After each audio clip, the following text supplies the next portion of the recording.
Jaga 4 bitters. Enye mo penfo obo man banufo ana obi onyamfie dinwotwe. Sa dwede nkratwe FDA fo ajatum.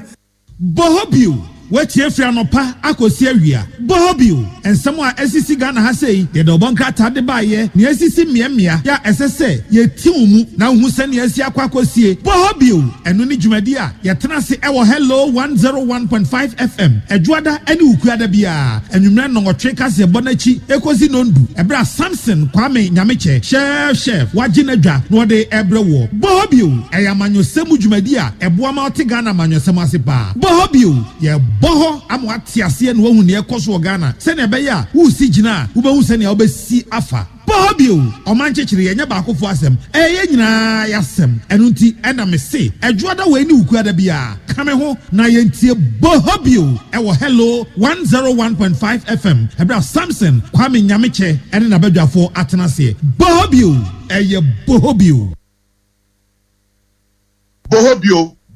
is fun. Bohobio is on Hello FM. Bohobio Mondays and Wednesdays, 8 p.m. on Hello FM with your host, Samson Kwame Nyameche. Let's talk politics. Bohobio Monday and Wednesday, 8 p.m. on Hello FM with Samson Kwame Nyameche. Bohobio. She's a rich girl, she don't try to hide it. Diamonds on the soles of her shoes.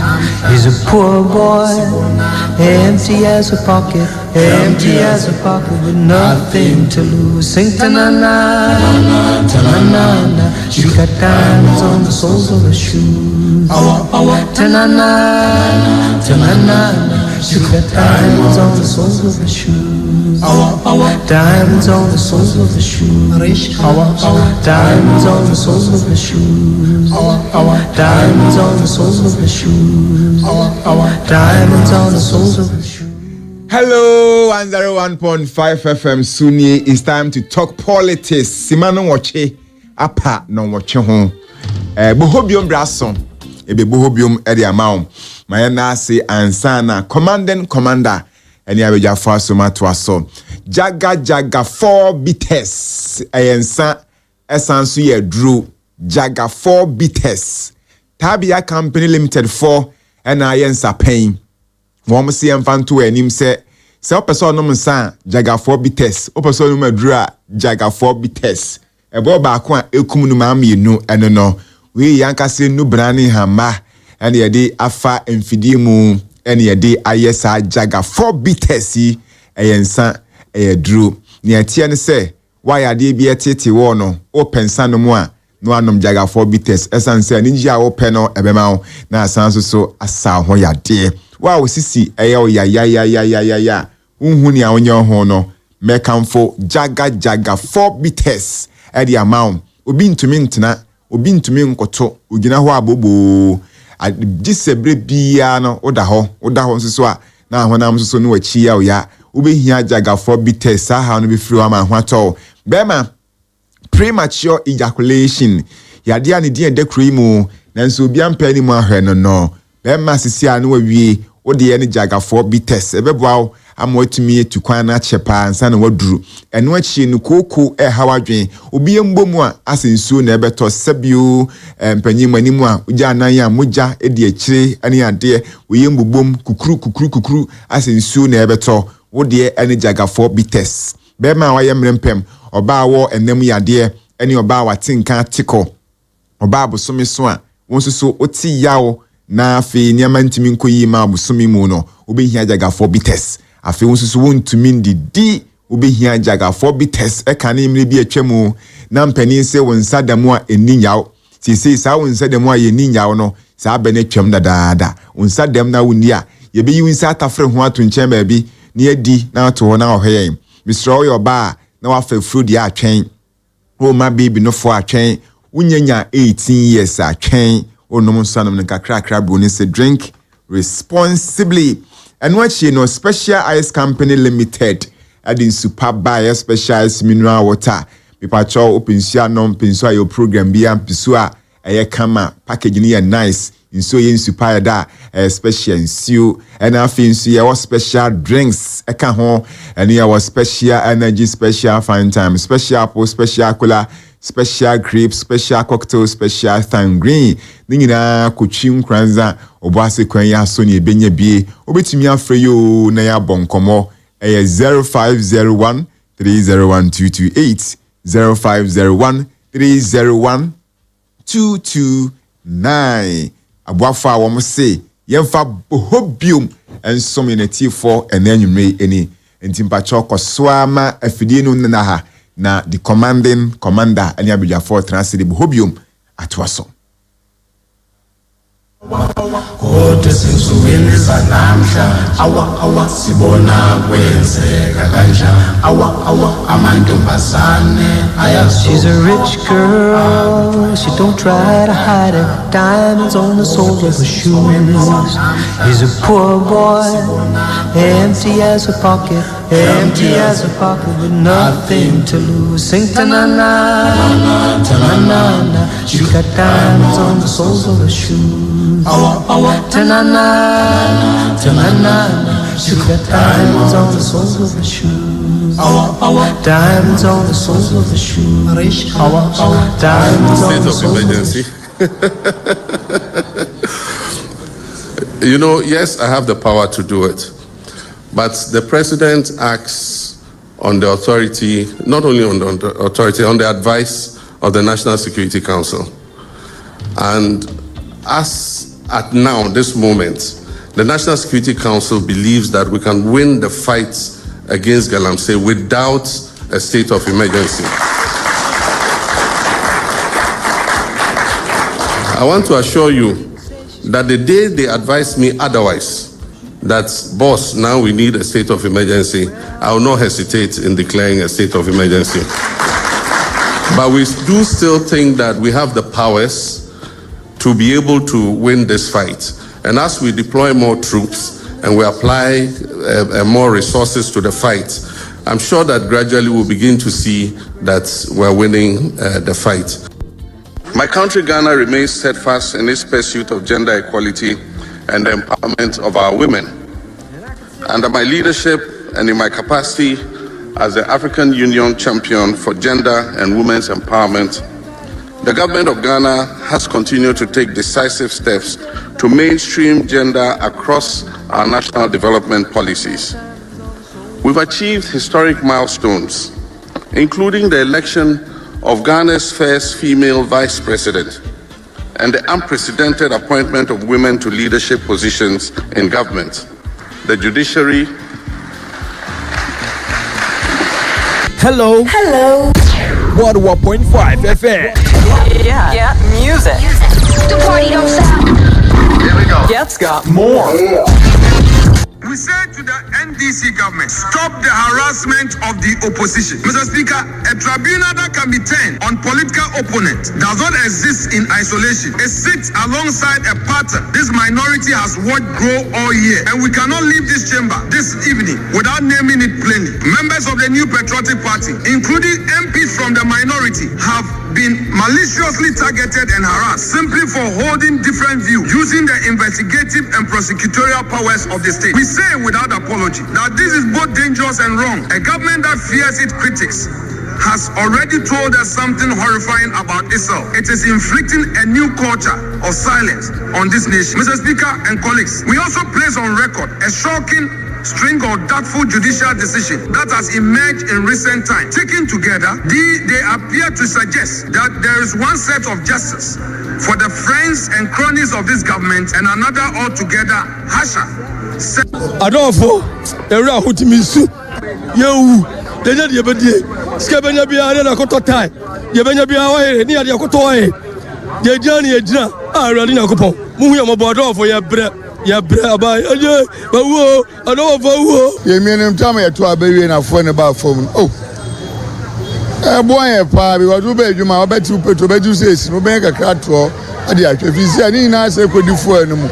Tiaga na budget reno, yes reno. Omani mo from my taxi for no. Say ya bre, e bi na ye na ye gu hai. So nipa ne fi bus mi sia. O charge na o se ne body. Say ya kan say aban muwa na emle fom. Say na oba afoforo na e wo fom no. On sam emle fom. Say na ba ya ye so aye no. Ya ko ba han kakra. ujwayelekile kanja awa kodwa sensukwini zanamhla awa sibona kwenzeka kanja awa amantombazane ayazi. She's a rich girl, she don't try to hide it. Diamonds on the soles of her shoes. He's a poor boy, empty as a pocket, empty as a pocket with nothing to lose. Sing ta-na-na, ta-na-na-na. She got diamonds on the soles of her shoes. Ta-na-na, ta-na-na-na. She got diamonds on the soles of her shoes. Diamonds on the soles of her shoes. Diamonds on the soles of her shoes. Diamonds on the soles of her shoes. Diamonds on the soles of her shoes.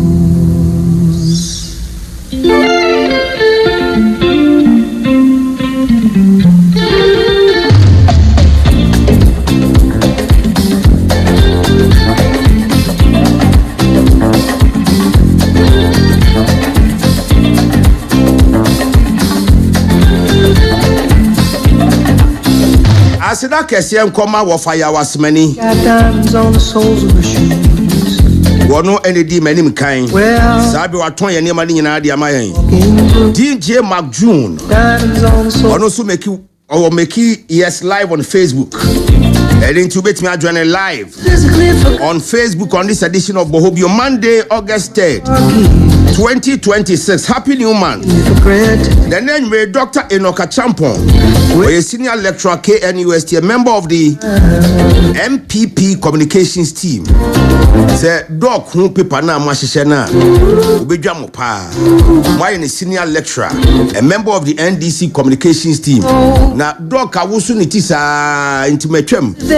Yes, so a senior lecturer, a member of the MPP's communications team. Nana Krobia Santi, a broadcast journalist, a member of the NDC communications team. And Mr. Yodom Boachi, educationist, political analyst. Nana 0265170336. Any a test line I did Jumei. Already media two of them say we are live on Facebook. And to make me a joining enough, you have to change common name. Presidential term of office. Next presidential term to run for 5 years. As cabinet releases white paper on Constitutional Review Committee report. Now, Constitutional Review Committee report. She makes the sign of a teaspoon. You better drink home. Even say for presidential age, you know. The poor boy. Yeah, from 35. So they have to shake. Even say the presidential term for each term should run for 5 years. Now, even though say there be you konya president and three more dear. You didn't even in fear num. People have kickstart their opposition to a 5-year presidential term. Now, and Ghana had the most controversial case. I said the name Christian Tamaklo Atienu versus the Republic. Mami Yadneko High Court. The charges near 78 one in the deputy. Yaka 7 Mami say Christ or Quabruchia Kohen Hoyare. Now, Okoye no yo Jugu Baba ya wa mebium. She was tried in absentia. You're convicted in 10 years. 10 years, no. No, America. And you say Ghana buying under the elsewhere Nanado Danko Akufo-Addo MPP-led government. One more the extradition processes go akwemu. Yeah, the extradition processes go akwemu. She was arrested in the United States of America. And you didn't go Jina Nevada court. Now call you know the tia court nika said there be or wasem was so be no Ghana. Say I'm crazy. And you didn't buy Ghana. You didn't buy a bench in a show or him fan a so police hospital, a so on someone. We are here not just a waba. Now or buy no and you're buying no call someone. You just or buy or could be an iPhone sem. If he be an iPhone some police hospital. And son finally copying someone. Now mammy copy mu once a woman and also no see your master no sworn in lawyers. Omotabira semi call appeals court and as a court of appeal. And And in the court of appeal, no. Now, here you heard him so. Court of appeal, no, Baba be piano tikokra. Not just a 10 years high court, in the man, no. Yeah, the big crack come with the Amanankan or the Akonanim. Court of appeal, no, Kobaya. Was it charges to be a defective? Prosecution and to me and prove beyond the threshold of say or you're guilty beyond reasonable doubt. Enti ye the mama no kotum e wa fiase enye yi. Madam said nam tamaklu. Ane ya convicted no. Ene or acquitted and discharged. Enti wonko wonye boni bion okọ abonefo nwoma mu adedi ne ye afrim. Asemi ba ye ebinom kire say e legal and political as well. A legal because court there. And ya ho ne ye kwakọ kinkan Bible and say Quran ya pemu no kre. Court there. Ya the evidence and now say ya the adanse ne di asem no court. What the legal no to nche ye bi no so kire say ya political. If you say Ghana your mind ye nya de see ani so say ya be ko atia ketasehye. Ya den na o mind enkrata bi say maslog. Ye koma loan ye check. Na fe ya si ya ji esika back dia ya si fasika ni sham batu na total. Na che say mbinu ntia se kra. Say upon the technicalities. Ye mami ye jana nei wo ye free. The Attorney General the Janetias were filed state of execution against ye mami said nam tamaklu atienu. Na yensu ye do mo suko no. And ye say state of execution no. Obetimi afile enye sese kra. If said nei a lawyer for ni a judge for ni legal vacation. And away a fresh suit by the Attorney General. Intinya dia Obe finding favor with the Chief Justice. A judge is now a lawyer for Nico. And some of those who name rain pay for anti drinking, also for a drink channel woman. I now don't make a lawyer for be your how to your more much as a judgment in Bayano. No money. Court of appeal in Yagane. One more cooking kind judgment. No, baby, you are money court of appeal in Yagane. Well, I mean, every the won't come out when I was talking. Now, I have to see a Sergeant Shadow. Baby, I have political near the affair. Baby, legal so near the affair. Now, Yakoyanim, and then men pay for I and Samuel. Doc Aquaba. Yeah, senior. Now, where are there? Christ in team here this year. Me bo din say omo de show NDC communications team dog wo su ni ti anka ni tini ya tf. Say I was nipa also mu twa nipa o yes adie no topographical error. But also patami. So patami pa say odi midin se otwere midin wie ye kama na wo twere party a mewu mu anu akɔkyere NDC. Oye mistake fache no. Me ntiase but wo de me de ache no. Me agasa matwa mu wo me paper so. Oh okay. Say wo betimi atwere sa de no de but nyina etimi si say sometimes copy and paste. Copy and paste. Copy and paste. You know how that template no how that. Yes it's a shame. Normal. Normal but me nya this ni. Mr. Boache Akwaba Commander mejo so na boko de nyame adom ye ho ye mechia won so me so mejo so na accident bi asi won kran kwan so no oh na me bɔ modern ase nka me de ho images ne beba na me bisa se ne nkran kumasi kwantempo no so na ye de ya de na hye kwan no so too much se wo hwɛ de asi nkran kwan no so no de a ani nyan Commander abreben and a young crying yes see a baby is it Brimso I thank the job to mama. Wow, I'll update you very soon. Now I hosem na mitie officers of the National Fire Service. They were at the scene in almost immediately as the Nisi and now create tank no eja them another private car beer and also come when STC bus na nkasa kra so no eno so ejato muntino meka say highway collusion esi wo Brimso bridge and it's on the Kumasi Accra highway. It involves a Mitsubishi pickup, a Kia Sorento, which is a 4-wheel drive, and an STC bus. Now, she say a very, very, very serious collusion. Now, utie Bunsu Fire Station, leading the recovery operation. There's a Eastern region. Bunsu Fire Station. Etimi bo modern adu omone MTTD. Na yeka say yenua Jesse Amankwa ewa ahoma no so. Jesse is live from the scene. Etimi nua Jesse Amankwa woti yanka na nwe Hello FM. Jesse, good evening. Good evening, me abema. We crowd enye good sir because yetitete no. Yes, fuel tanker STC bus and a Mitsubishi pickup and a Kia Sorento car. She said it was a collusion in Tieja to bus casualty numbers need to say nipa say no mo waka you are on the situation, you are on the ground. Wait me, am a situational reporter. Yeah, with Niao Casisiano, Sa Churudu Netie, Minoka say Cars 5 and I involve accident. Oh, Brimso. Na Brimso no ye Accra Kumasi highway ni so.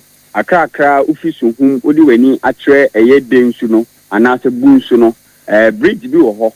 Na eno because of insure a friend Brim na fast ye nti no ya to sabia ni din eye Brimso bridge sanetie. Na entremu kire se eye ye kan saying fuel tanker ya efi Accra no de nani atre Kumasi eba be discharge no. Emra oba be du Brimso ho no.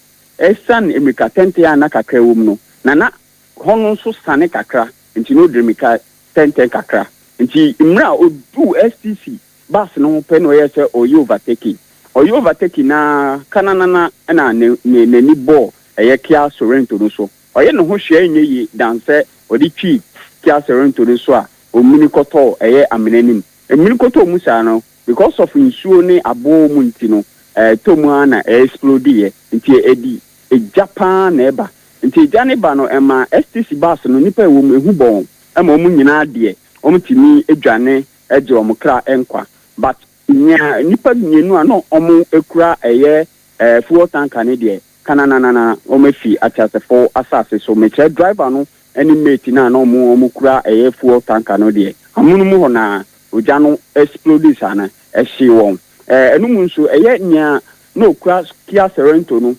papa ne yire na akola baako eka ho de call ne ko hu se because of onu fuel tanker na e de crash musa no ntinom ma papa no o twika ne de o pra mu odin pa e me bi ka ne yire mpo akola no enam yesuhu na Ghana National Fire Service ne nkwabata osuhu na Ghana National Fire Service ne nkwabata wo chebi na chebi police command and also MTTD omo share kwansu dwedwu sem etimi bedu won nti no mtimi rescue nipa wei ene omo me pran nyina ede won ko aban aya sabia prempra me no ka say bie doctors for ne nurses for ejina woso eguso e show me no ka say nipa miensa ene epra ena mienu enso efim enti mienu na efim no nana me ka say omo kura eye fuel tanker na omo de ekoto aso na etimi explode enti nyaw kan nyina no sa pepepenete Cars 5 any involve accident no fuel tanker no na explode here Kia Sorento no mamene ni kunu ene ne ba ene epra pre mu odin na mum omo STC nim de nyame cha de omo de omo nyina timi di wom kra na so omo didi wom ho etimi ekofie. All right, Jesse. And it's a total number of casualties no ye can nipa sen epra but all here live on Facebook ye tie Jesse situational report no yede ehun infoni susu na eche wi utimi set fuel tanker eno na eto bridge no ma asekura STC bus no ena esi ho no utimi set no so ahye nana mi bisa se enti total number yi se omo pra no omo nka ye ho watase atias fasasi so omo yesen minya be ma me senti mu biem omo nka ye ho ewo atias fasasi so nipa mienu o driver ni ene mix ena omo mo pre mu odin eye miensa na mo unyina ye nyina nim se accident si a eye den a obi pre na ho ekotwi obi ni ade no ni nyina no ebi wo ho no ma na ne ba bi ato sima kakra enti no a doctors for be advice us for hospital enti yedu ho no fire service for no timi e ka kire omo anom te STC bus ni se be ya anka be omu nyina nko hospital but ye critical condition dia nipa miensa na sisi no prepare mu odin a omudo akogu aban ayasabi na nipa mienu nso na enka akyasefo asase so impempen ya me no kase Jesse ye kase kwan mu atimi ada ho ama wo mo firi Kumase konkran wo madu bremso o mu twam akono accident ye si ye kwan mu atimi ada ho because all accident here ya din be block kwan kakra traffic be ba ho fire service for the omudum jaka ya ba police for ne nadmo for ne ade ntino ho be bijibeji ene kwan mu ada ho minia ma memfa konya iso embo the Ghana Police Service me kan omo mo hwe ekwan so dudu the Ghana Police Service MTTD for omo Eastern South Police Command no na mensi ambo Ghana National Fire Service for omo suhu ene sebi nyina abaso me no kase mprempren accident ni si anopa be 11:05 mu ho ena omo tie no omo nyina tu America ede ko sin so omo fisi ni so no na enyume nonum ya na omo nyina fisi ni so wa onim how many hours o makokodi o honom at that moment ni de na cars no ebi nko ebi mba enu ti police for no divert kwan no efa ba ebi kura ba mpepre am no kaseyire ebo nonum enyumre yi de kwan mu ada honom a o metumi atwe cars ni nyinara efi kwan so a ofi akra Kumase na ofi Kumase nso ba akra se ni de udu brem so de a kwan mu emuda hoturo do a akwantufo fa so once again also man no muti STC mu yankopon ado bia enya ne tididim minya bema ta pepepe mesisu nemo tanka no driver ne mate nyina na o maye ya mutu minya bema sedi mfoni ni tino sebi afefo ebe sha eni be nyan kaka enu nti ye gusu ebi wo ho a ohun ye yi ebi susu wa ye ntimi mfa ntudwa because ebi ani enyan dodo ye ohun ye nyi minya bema nipa yes obi onru fie nti wo beyi na ne yehu ne mpaboa na wo se ne minua ni na ne mpaboa ni wafiri mu ebe ha adwene ta pepepe minya bema nipa sebi wase te se ebi abanti a wo de atugem sana we pa o konkran Kumase ne nkran ha ya o wahye te se de ye toto brode do mo brode do a o de atugya so ta pepepe na akoye na no na okura driver no nso na okura Kia Toronto na we pra meka se mu odin no so no se etiefo mfanchemi ne nan etwa ena ehempa buom oi ai sulwala ntina na meka se critical condition no etwa ena ehempa buom bambo for ne timi etebri no akọ abanya sabia mprebra me no ka se dia amgusto eguso hwe ntino ni ebesigia no ye nka etiefo asumunjo ye de betudwa ye da se adwuma bone na aba we UTV for ma na nadwi akina no panso beto aso mi enfansi ya mini aba me adwuma bone na aba enye ani kan say ye be report live from an accident situation like this but look is say two kwan konkran na be kran age say ye ko pastor bi na ye ko bompa ya asinya me fa nkomra o canage no Akra Kumase kwan we sunu ya ba be daily o ya ye weekly monthly na senior ade ba ko ha adwene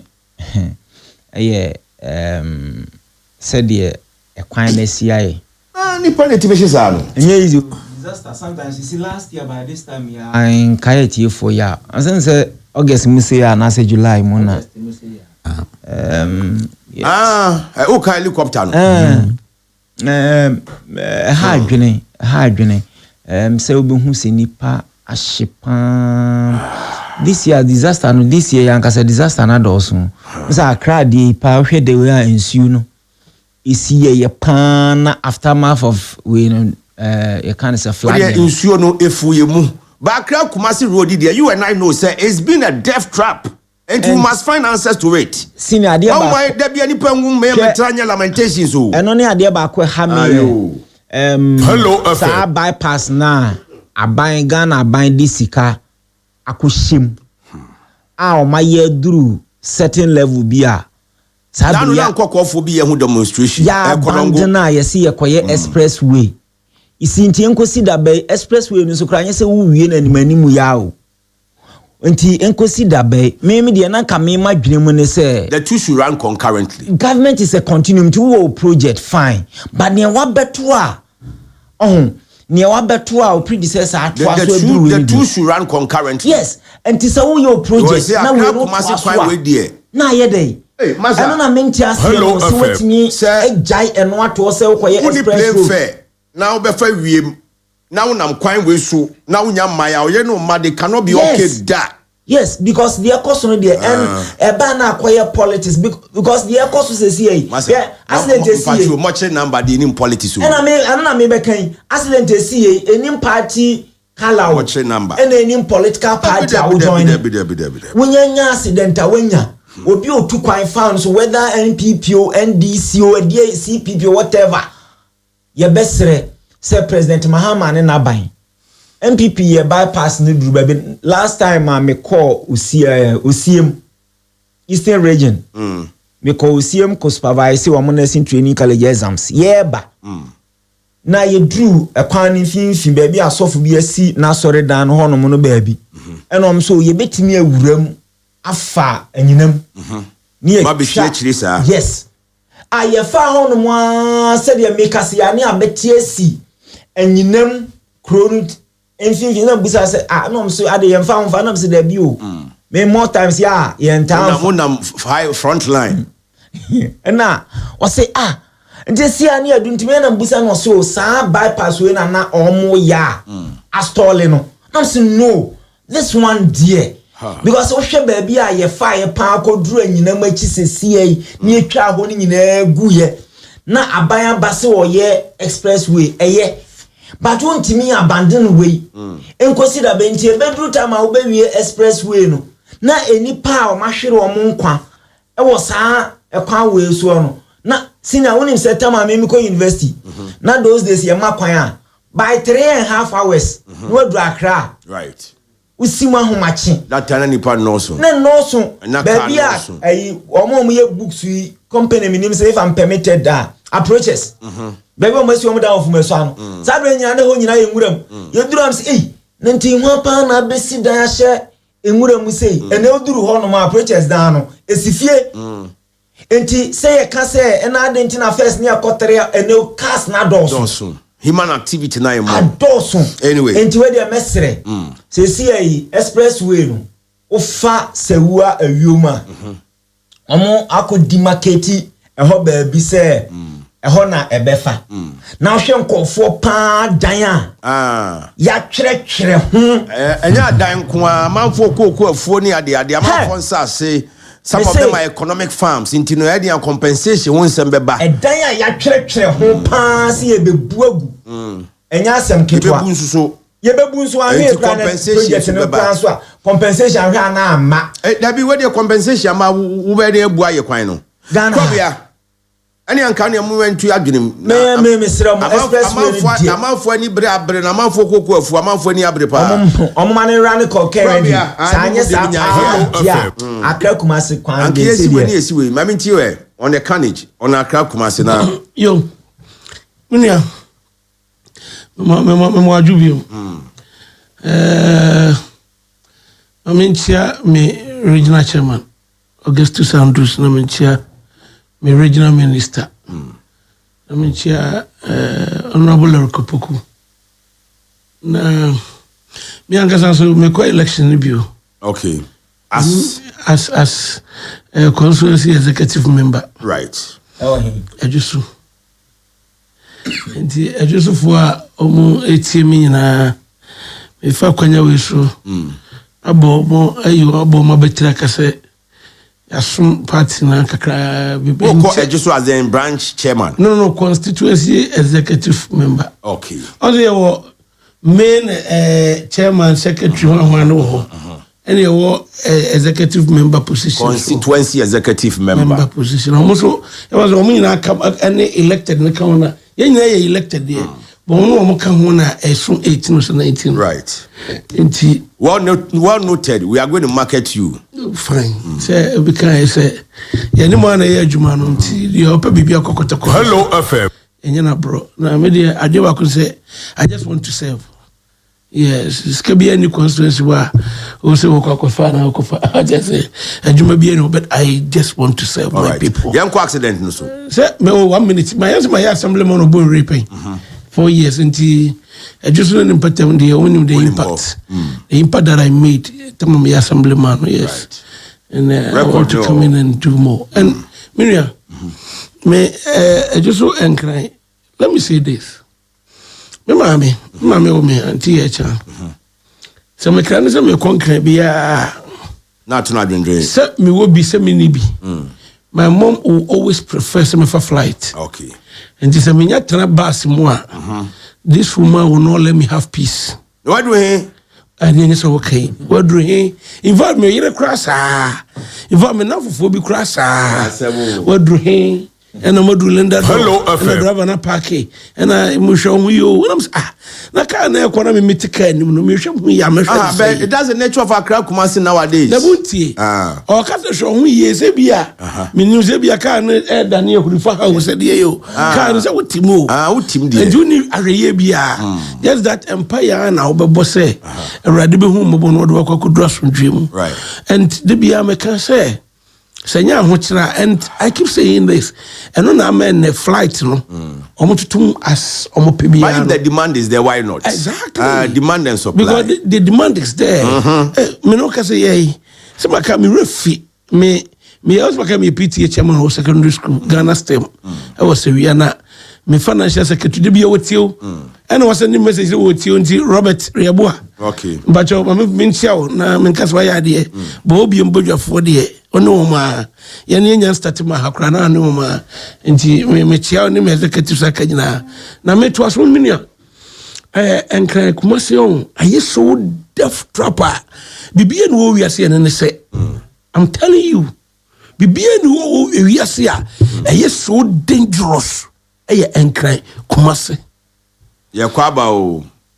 Chese Mami a one ne ba ene ne kunu ete Sorrento Kia ebi kura me kase akra no obeko kura bi akra no wie JSS ebi kura ye ne trake mako school o wie ye na bi yakọ fele akọ choose in school papa mami e press serious ne ba press serious but according to reporter no papa no ne nai atwa ne nai ba ko na twa free so a healthy man, a strong man, a breadwinner of the family ebia breadwinner no enye ono kwa ne yire ne mawo ebia the entire family survived through this man or just an overnight enye overnight kra ade ne within between 5 minutes instant automatic why disable. Mini out here the mechano. Me say papa no a ona na yire ene ne ba take care mo make say be kra ne ba na wie JSS na ordinary track ma school akwa choose ni school ni choice of schools are open make us on a breadwinner for na yire ne ma e bia the extended family na no on a say breadwinner and there just driver be negligence. Just the one driver's negligence.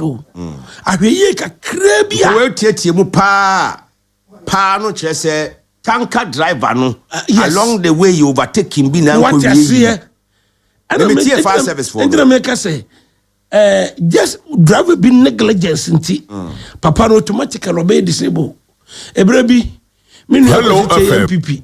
Me am a brapa you can say. Also be a disabled man.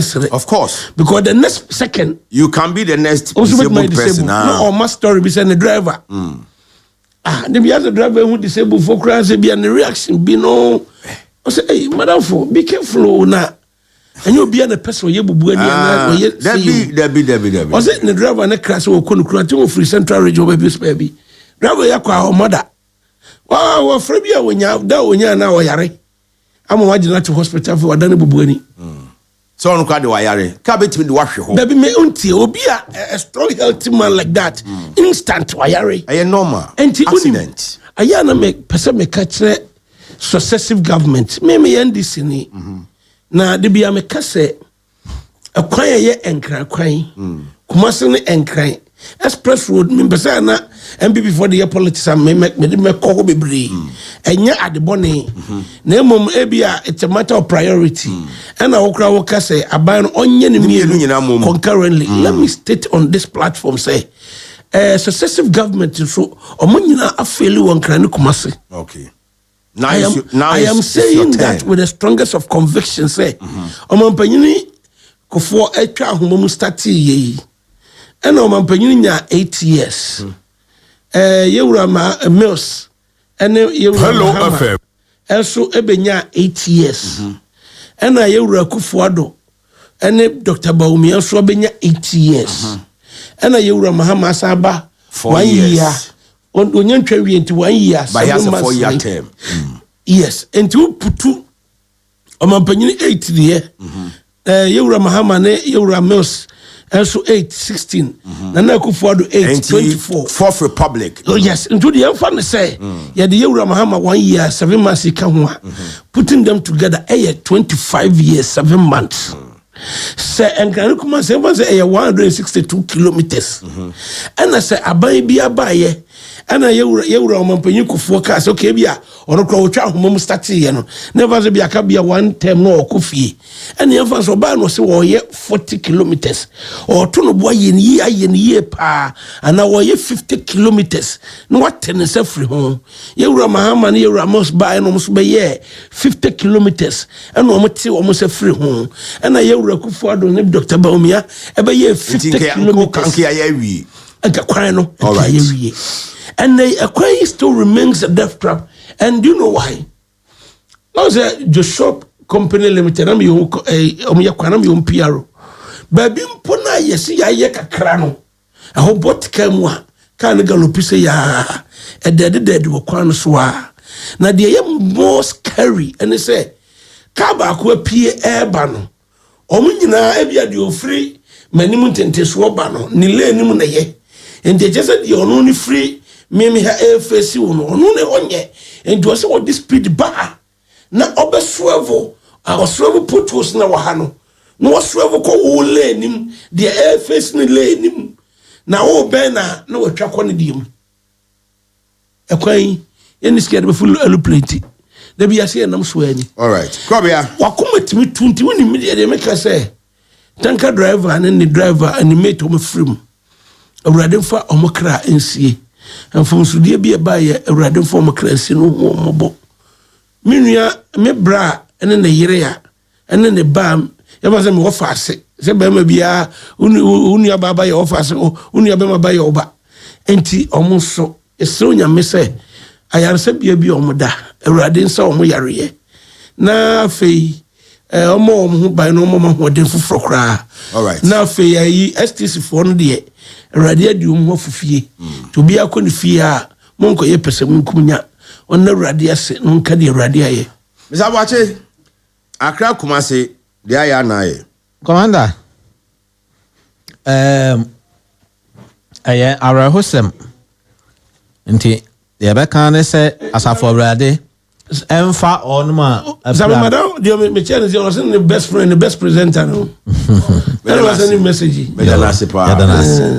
Rademfa omo afiri mu no kra ensie ye emayen na I don't know nyankopon na ye besu agu no so omo ye ho ban nyankopon the month of August no so I mean minim for about 2-3 consecutive years in August biya mu asamo ahomete paasi the doctor I referred to last year but Accra Kumasi kwan dey in August ICC minim sa but say ye coincidence yo repeated say you anya asiawi and ntina ya na say Accra Kumasi nye coincidence o engineering yankasa lack of self awareness say kwana be death trap and we are living with it without doing anything concrete about it enti ano no enye nyame na enye superstition na enye bibia engineering say last week ya ba ensama mekan esa me okai me ya na minu ya krobia wakasa yi wankasa se politician wakasa se citizen of the Republic of Ghana sa na ye ena ya na enkrofo a ono mode accident sheka seka we ya bai ya manu nkokwa ntenten na emu ha benya accident ne ade no ya nam no mo nya adwene sometimes your cars be or why accident no move 85%. Even Voxy as a way. Where the way a Voxy for now drivers need be crowd driving on the highways. And no camera. Make a bus way. No on the shoulder of the road. No, you overtaking Voxy. No, about 85% of any car driver. 85% of accidents are caused by the drivers and not the cars. Help me, patrol. And it's all kinds of cars. Say, bus be by me more bus needing. Bus be a mini bus and a free Kumasi con crime. All of a sudden, we back the number of times as our buses start seeing accident. And those who drive those buses, Odim or no Odi bus tinti anymore. No akodi bus ni nchim no onya chance anu afa no crash. So it is the fault of the drivers and not the cars. And afe discontinuation of projects by previous administrations no minim zagane de aboye dua usetesanyo last week haya na America no se bypass ba ko ewo wo ya koduru kono ngo ba ko ewo ho meka na menu ya princess say contractors also na MPP ni no buy no contractor bi ani so because konongo kuro na mu need 2 weeks accident kase bi asi konongo kuro no amu na say ya mani pew enti se bypass ya da konongo mfikire no so yatimi akọ aye na akọte asim sa bridge ya wo ka ye ka ho asemi enye bridge ya wo ye driver wunim adwuma ka duru so a wo so koy overtaking ho because ensuo no mu wapa ya mna donko enti tobo ase tanka ne dem no utimu say yes enye tanka ne dem aja tom no enti tobo ase na oyonko enko na de mu hia no so message na kire e kwa no mu ban yank wasan no ho wasan ka no ho a ehia na woko so hu indiscipline ka ho asem a yemfanya adwuma free schools ye ka ba wokotwen ba kwala ye teacher for e ma twa eno a sankrofo no a na bia be drivers a wo mo di indiscipline am kwa no minya yank ye wo cameras a etimi capture drivers wo mo drive recklessly from Accra to Kumasi wo mo wo school mo o yemfum so na fa ba twa no to a na wo mo awofo aso a wo mo ho be bo teacher fo no wo mo ana wo mo empass a yakodi mate sisi ya no be driver no aje car wo mo na ekoso so accident we nyina enti ye be me ani abre ne discipline yan kwala ye me ani mre ne nkire wo mo sika wo dem pepre ho pa ani han ya popo pa wo benya bi and I didn't talk about Ghana hanya nkula so nkwa mani mienu nyina wo so so bi omo you highly indisciplined in this country mpanimfo pa so nkwala na nyini be ye mpanimfo no mo be ye highly indisciplined no mo be twika bone e de abe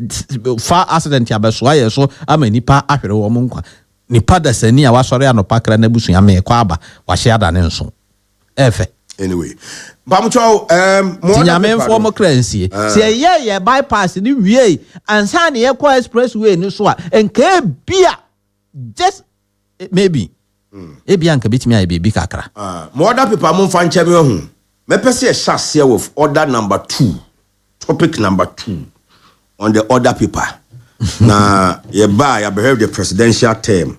Maybe I come on the page and another number 1. Oh, you do what? But also 2 you 2 the best chassis because it's the current and the most controversial legal story today. Mami chassis and find free or dog. Attorney General filed stay of execution against Sednam Tamakulu and the medical can't trust any because court system no air legal vacation.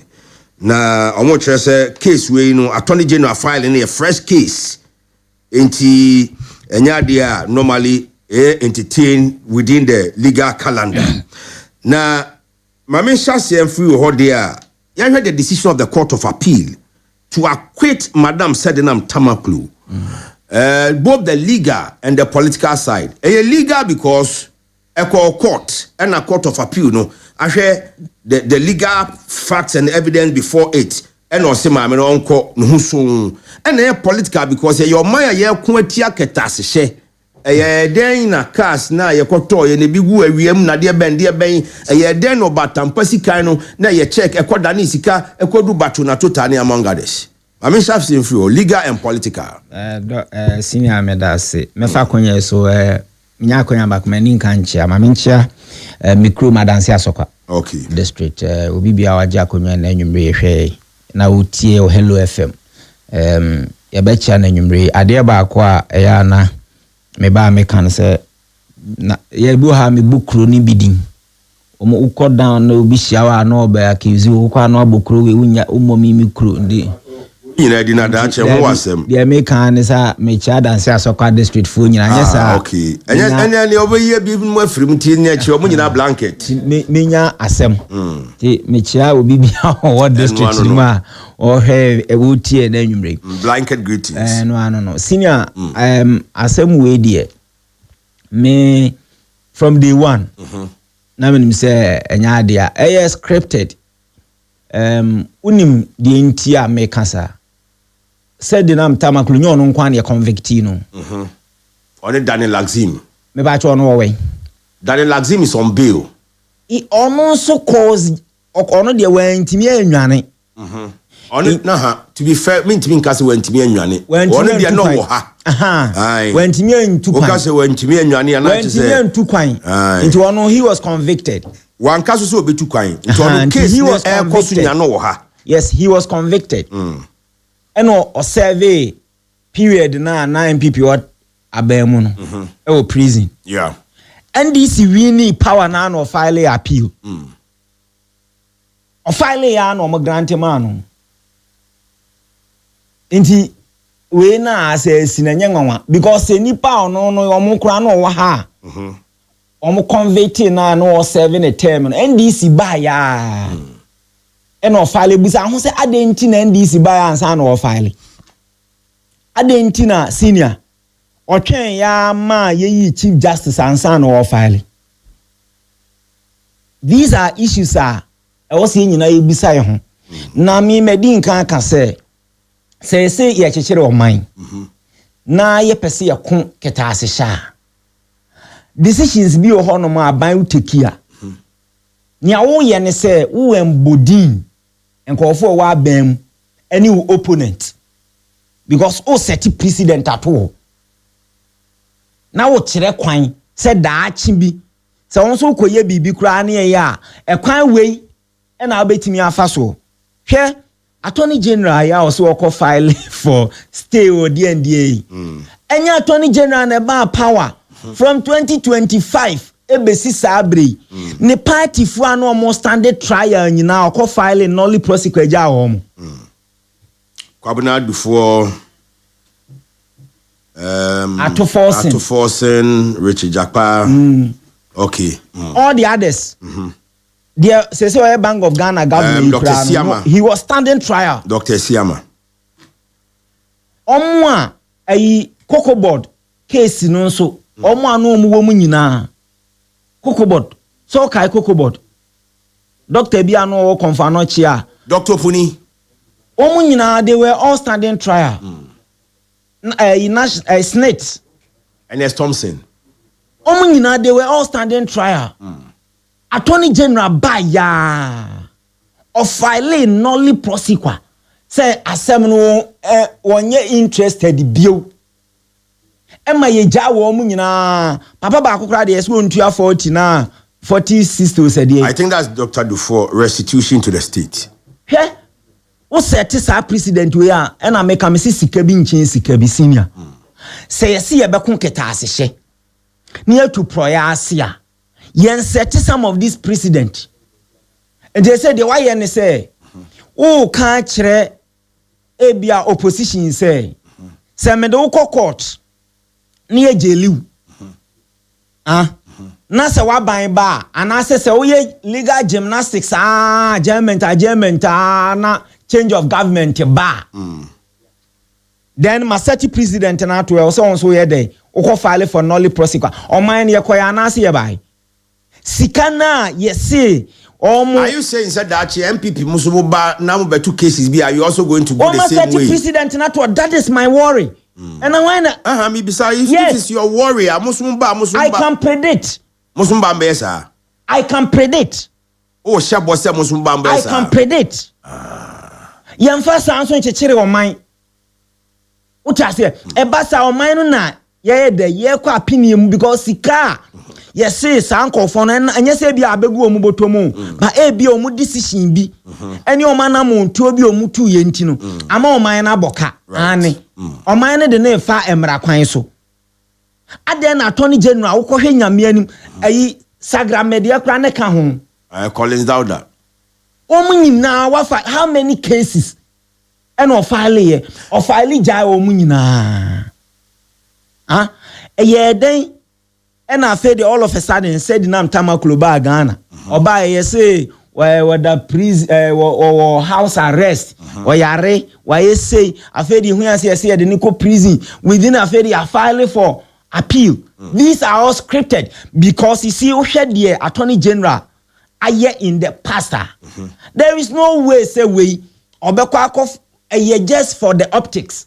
Say woko cancer eyes appeal court decision no I am not in support until me ko file for stay na mako Supreme Court masa enko si hwe o majano na wo yes anso a why na ejano court na ejano na why na ejano NDC aban na ejano NDC aban na ejano NDC aban na ejano. Don't let us pretend because where the cost on me I fear for the nation.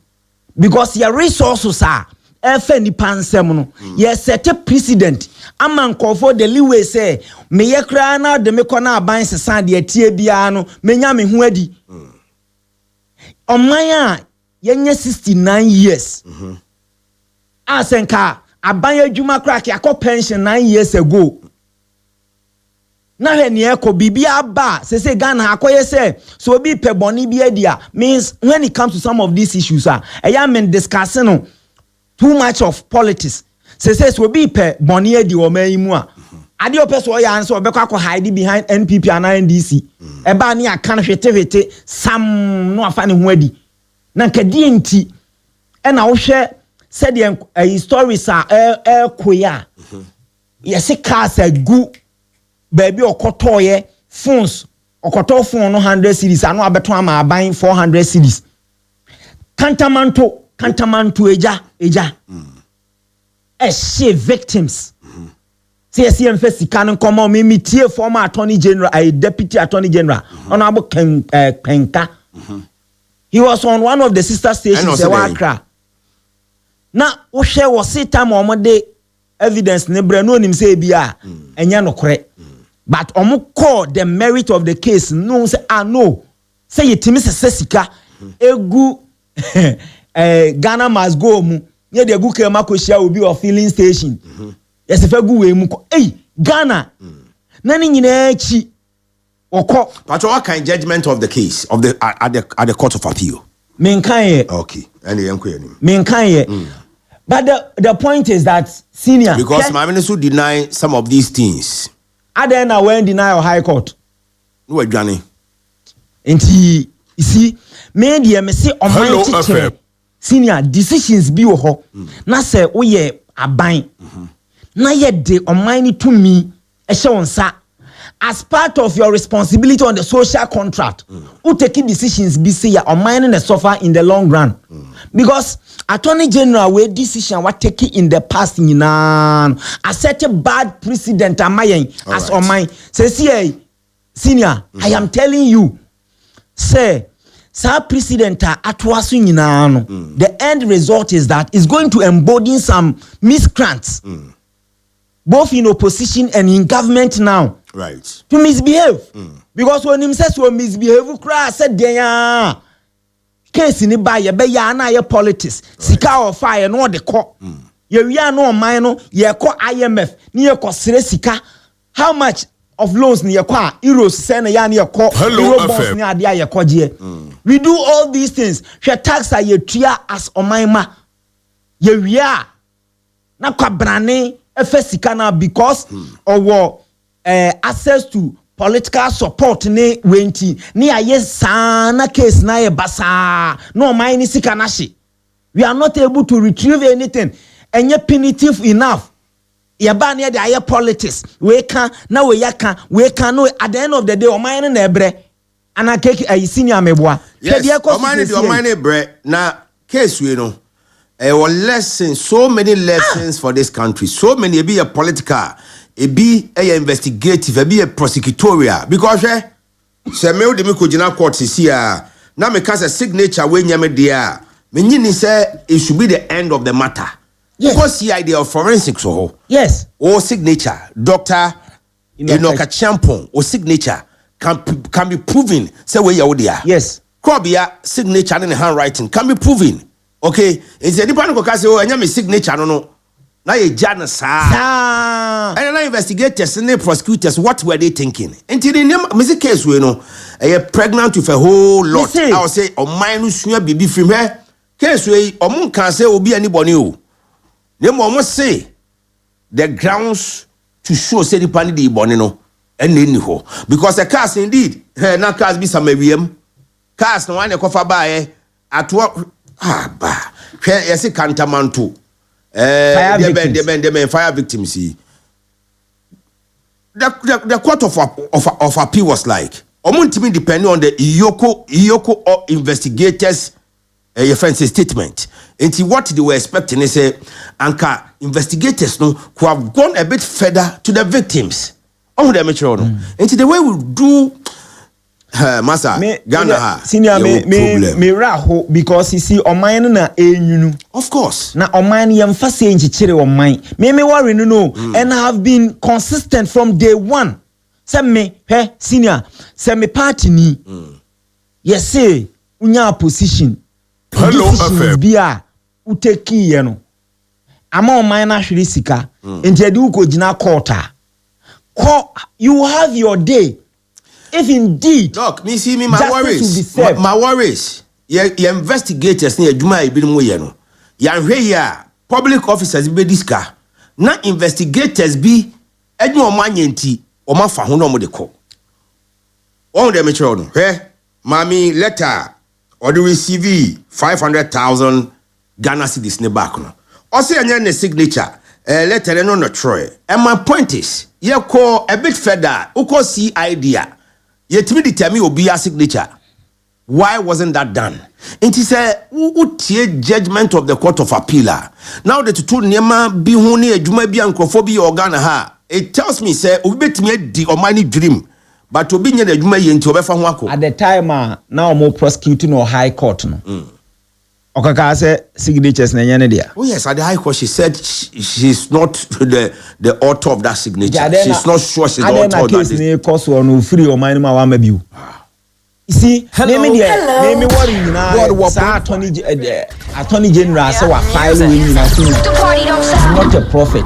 Neither am I a seer. But I can confidently say enkosi babia. All right. Doc. Enkosi babia. Na o man no na ye bre senior say I pay slip ba. Wo hwe so income tax say na utua. Hwe percentage ayeti free income tax mu. Usikam as income tax. Then indirect taxes are utua no. Utua kwan so nya asem keto indirect tax no pa de ya na unhu. But the wo hwe pay slip so pa. E da ho no no na ma wo yam hwe. Then Enkofonia positioner, all they do is to hide behind NDC MPP. Yeah, system we no allow ma hide behind the MPP NDC, you know, omutimi flourish. Me signature we nya media, o mine say media, and there's a way to ascertain say signature na media. Na me tie investigator bi, or a former investigator. And also investigators ni can be no more example say once upon a time suspect bi. Omochi na otro statement no so utukwan. He went outside Ghana and obai. Enti omo ye na cross examination e bisa investigator and say suspect is utukwan. Na he went outside Ghana and came back. Investigator and say fin. Na judge bisa so he didn't hu ye.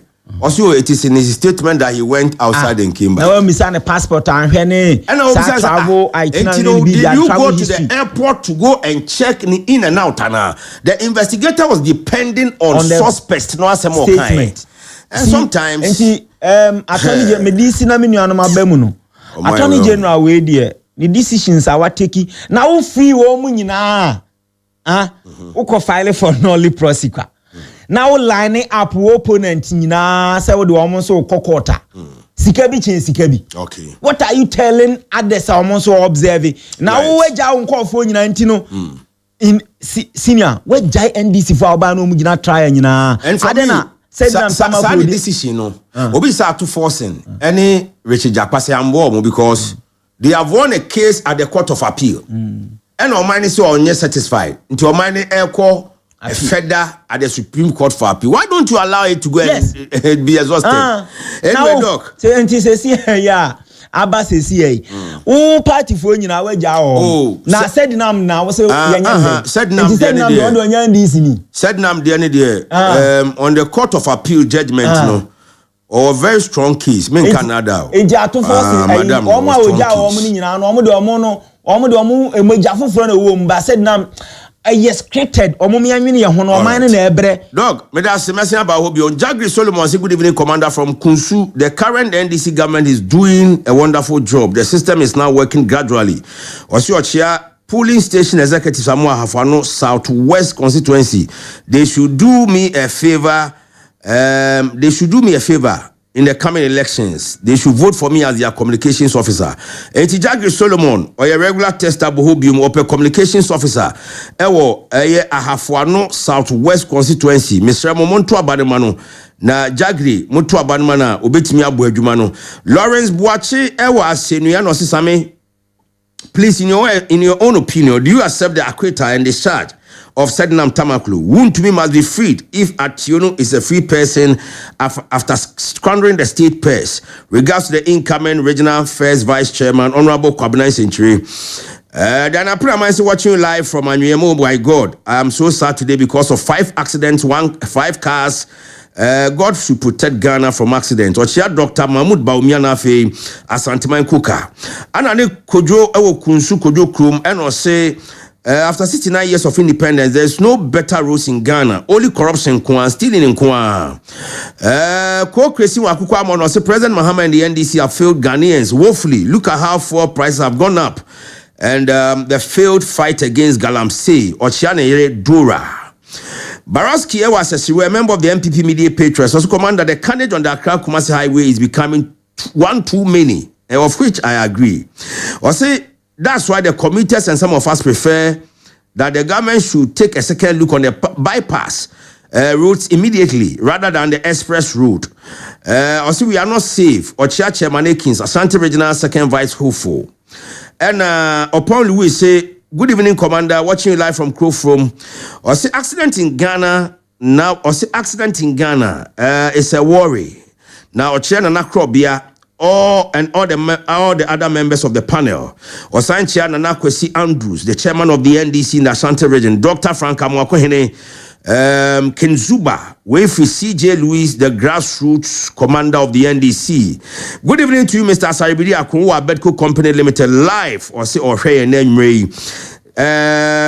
Felix Kwekuche wa Mokum Grandpa or say if there should be a fetish priest to pour libations for our drivers, mates, and passengers to bring these unwarranted accidents to an end, not only on the Accra Kumasi Road, but the entire nation, it will be better. Thousands of our prophets are doing nothing to fast and pray for Mother Ghana.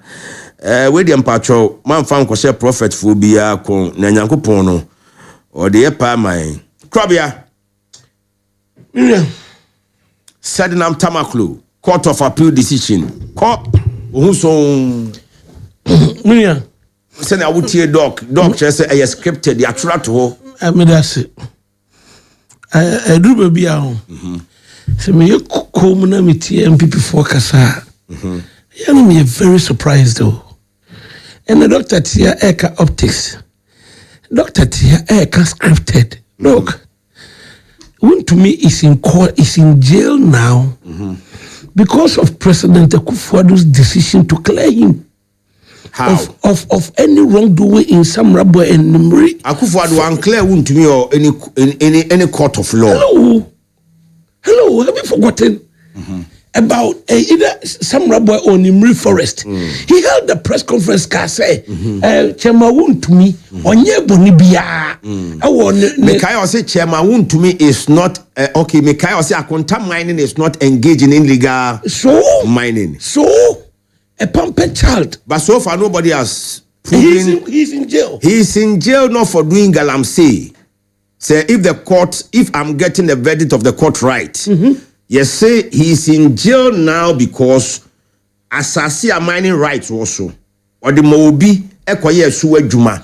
According to ono, also the money pan on reclamation. Nipa no so say, okase obun koye galamsey. Me say, your word against my word. Okay, the prosecution witness. Ni adan say won to me kaso koye galamsey. Na proceeds no benyano. Over binye. That's what I'm saying. It's his word against his word. And also, so me wo kwate wo bate. Don't you feel as Becase or away at the end? I do feel as Becca don't you move. No, no, one agent. The any partner won't to me on any year oral agreement, and this is what he's saying in court. Right, but he was not charged for galamsey, right? But what I'm saying is that he was charged for land degradation. Get that right. The bottom line of the issue is galamsey, and the prosecution witness even confirmed that in court. What's the point? And the gentleman was cross-examined by Wuntumi's counsel. And he stood firm. And said, oh, to me, can't say, me reclamation. I was as a cacao so bla one Ghana city. Let's think as humans. Well, but my man can't boom. No, what do you mean? Let's depend on the judgment. I'm just drumming home the point on this matter. Minia, on Madam Sedinam Tamaklu, a issue.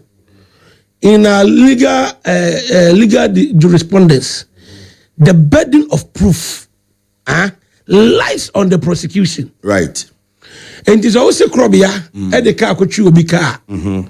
Not when you an evidence to back your claimer. The patrol, what do you call quarter? Unina swear the judge and one fee on first of a case, but a case is no new. And the prosecution failed. For the judgment now, your conclusion will be like prosecution failed. And I am even happy. So Ukrawoka saying, oh boss say prosecution anya adwumaso. But also boss. And it is a prosecution now. The burden of proof in a criminal matter, I was say, ni tetre pa judgment majina so ye the also ye biano. A prosecution. And it is a prosecution ye jumafo a. Ebiana manu. I'm just making an assumption. Ebiana sikana power fa. With this aboneno. But any judge in the corner, Namaka say, we shall be about you now. We shall be we shall be now. Ye cast about you now. Mammy deny. I'm almost cast there be a shadow about you filling station, which is about 1.5 million Ghana cedi. About 500,000 Ghana cedis. 500,000. 5 billion. What's that saying? 100,000 Ghana cedi, 1 billion. Oh, Uti, for the records, the amount involved was 500,000 Ghana cedis. I don't say half of a million. 5 billion, yes, sir. Okay. No, but the people can say, yeah, a word against some, want to miss word against whose word, no. My man said, and you're not correct. I branch yes, you're the share, but I'm bought chairman and say, you're the share no. I against also word. And the prosecution, and in that case, for instance, about Tampa chairman can say, no, only my didn't come on WhatsApp. And doc, can you imagine say WhatsApp conversations no? Both the investigators and the prosecutors, Oman so pidam for WhatsApp communication no. So open court. So knowing all these things, why are we not faulting the prosecution but rather faulting the judges? What's the point? I am lost. I'm not say. The evidence is the game in court. And yes, sir. And you can't assembly and doc. From a pen. Your doc are going to prosecution will prosecutor no general. Evidence better just a doc and the far pen was many evidence. And was a medium police station because a doc of a pen. Not judge and say, and the doc called them. As a man, I'm okay. And me, when the MPP phone say, want to me is in court, and want to me is in jail. And want to miss lawyers is in appeal court. So appeal court dear some na ojai or akwete nipa no sɛ wɔnyɛ bɔne no mfomsoɔ bi a yɛn tre judges no yɛtena asɛm no so no ɛyɛ unanimous so yɛn tre judges no yɛbɛtumi de sɛde nam akɔtom based on evidence a mode abrɛ yɛdeɛ yɛde maame no tom ɛnyɛ law no ɛne yɛde ayɛ adwuma afei deɛ dɔk ne MPP foɔ sɛ ɛyɛ appeals court na ɛgya no ɛyɛ scripted ɛyɛ optics so now wontumi is in court wontumi is in appeals court though he's serving a 20-year jail term, but his lawyers say omanya 20 grounds of which omani ruling no appeals court. So the same 3-member panel no not the same judges there, but the same appeals there 3-4 traso. And he granted say to me lawyers to make a strong case in the appeals court. Not judgment over 10 now want to me acquitted and discharged MPP for position bedding. Will the MPP turn around to say after the judiciary uphold democracy and the rule of law? Will they argue that? Why are we trying to scandalize the court if it didn't go in our favor? One to me is in appeals court now. Those who them been lawyers, I come will be at to say almost 20 grounds. Me just say even appeals court to give back tuma. Babeka, most time in opposition, you are not very comfortable with the court sometimes, right? So ebedu become from unanimous FC. So san obia kano e demane nyet say there doc who ka say scripted optics. What is optics? Minia ye mara kunina ye de ebo my Ghana and we bra as your constitution 1992 constitution no a prescribable remedies for your legal system no and this me ko court kitwom na court no me fi say judgment no and yes said ye ko na kwa me wo ho kwa say me ko court kese me ko be high court me ko high court no say bi so da bi ade na mo ye no anye ye amami anye sa na madwene mu ene me lawyers for brief me no etwa say kwa me ho kwa say me ko appeals court me boa so appeals court di wiye na still I didn't sit well with me me ko supreme court even supreme court to credit di wiye now ko ya I still have one remedy left which is the review right and for my trust wa you didn't put 2 back on na 7 say ni 7 na trust wa you did 2 back on na 9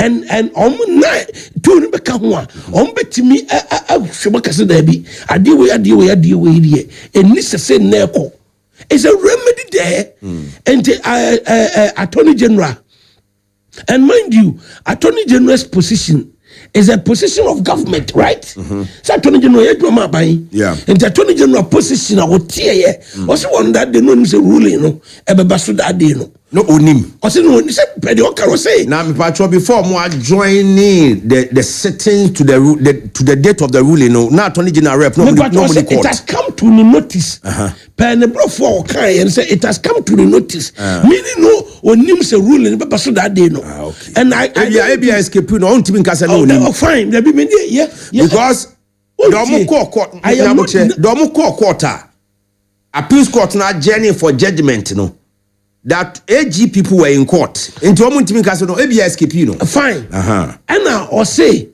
there is 2 remedies left. So, bako appeals court. Anko Yamano bako Supreme Court. Or Supreme Court. Anko Yamano bako review. A remedy, ya mra kunino no. Aya yina boy ya hoba no. Ame yetrasa Ghana for no. And now, I yes had yanato. Okay. So, Doc, what is the optics about this? And ya tata now or say, wa director of prosecution say on file a stay of execution na ma amenu kosum them pending the outcome of the Supreme Court and I will say a legal break and I will say a fresh case na the attorney said now no say stay of execution timi masodia then said the numbers working as a free woman so say case me Supreme Court she's working as a free woman of course she's working as a free woman of course and even the Supreme Court to cry the tumor. So we stay execution and the Supreme Court has to rule on that. Also we ruling on the stay of execution. They said there be grounds now we say young for mama who stay execution and to one question them no attorney general who needs grounds no. And the Supreme Court exactly. To me point and say oh come on doc but what land near him doc doc but what mini or man in land near him land near him Doc, the American say MPP for Doc who say no Doc untie. Oh, Nana, every time never no so. Doc so nyai. The American say no le prosequai. Godfrey Dami wo ho no bebre ne siye. Enti say ye ne aba na bi asia. Godfrey Dami ho no there now. Oh, I mean prepare for some argument. All right. And I say go and list your. No, whatever. Let me end. And the media make a question say. Said in the Maria Bonnet. Say on your bonnet. Prosecution failed to provide evidence in court. So says the court of appeal. Compel appeals court. I'm on my team. I can't remember. Every cry I 15 years, and I 10 years. Right. Mind you, Yoko. In sense, okay, I say I think Kofi Juma now will be or say Yoko eman 50 million and this card on a or the court appeals court or the court 100 million, right? And to me, I will say, appeals court na dinner we are the remedy attorney general war and a binary one say or Supreme Court. All right. If it's a Supreme Court crack, let's still attorney general who can say or for a review. Okay. And to me, my point and say, my judge be at him. My argument and say, yes, I could for the crown appointed judges, no, and at the end, the media, when you want to say, the catcher and call for some yes argument to say fraud. I could for the appointed judges. Our appeals court, appeals court, la Kufa don't chief justice, don't me appoint say 1, 2, 3. On a promote to homo. And I make say, for them, oh, me catch you say. Argument no a fraud. So appeals court na appoint Akufo-Addo the judges there uphold the law. Okay. But I say they are upholding the law. So says Nana Krobia, Nana Hamburg, Nana God bless. And then we ufi Hamburg naba. Or say, hey, Ghana for you. Nana Wawanituya, ye team one no. Mr. Saibidi Ako of Abedco Company, or say, glory be to God. We have our new Queen Mother at Dunyina. Greetings to all Dunyina citizens. Teacher Kujo Tepenyina, the NDC government is setting a dangerous precedent. I believe Sednam Tamaklos Akwita forms part of the government core to reset agenda. I am convinced the justice system may be perceived as treating members of the NDC and the MPP differently. Ochia, Dr. Baumia Santimanko, GF Kinafin and Abi. Ko Mensa Opila 2, Domin Accra. And also Dr. Baumia Beba, Dr. Baumia be president. Or see if Sednam Tamaklo is free. Chamawun team must be freed. Simple. Kudos to Aya Hajia Ruka, next MPP national treasurer. And after Honorable Governor Saibidi Akun, next MPP national communications officer hopeful. Mensa de no Fuseni Salifu Chess, everything the NDC government is doing so far is better than the MPP 100%. Eric Wakubwadi, patriotic voices became, or say the NDC's government is setting a dangerous precedent, and I believe the acquittal and discharge is part of what the NDC government calls its research agenda. Also, Nenwe Ochia, John Buadu, Obatampa, Mavis Hawa Kumsen, and Honorable Dr. Freche Asamoah. Richard Menusi, please, can you discuss the sanitation situation in Ejisu municipality? The rate at which the island from Aprade to Ejisu is very bushy, is shameful. Garbage is left along the highway. Or say Ejisu, and they got choked. Enti insuo kratwa intimi fagata numna Ejisu is really smelling badly. Especially pain what they mean kind kahun. But yan shall say around 2 me shall say of Mr. I'm a politician so for time ni nyina radwa. So your time. Your time tianko. Yo. Me we are nam de miran too so asos. We ne de men yanko. Me de me kan say said na tamakura say woman na say no started 2019. Any born no kuna do say okoye oye maslow go adwuma ndc bra atwamu nti ska bi efa ne nsase nti by 2024 ayedi asem no na kotum no ni Ghana.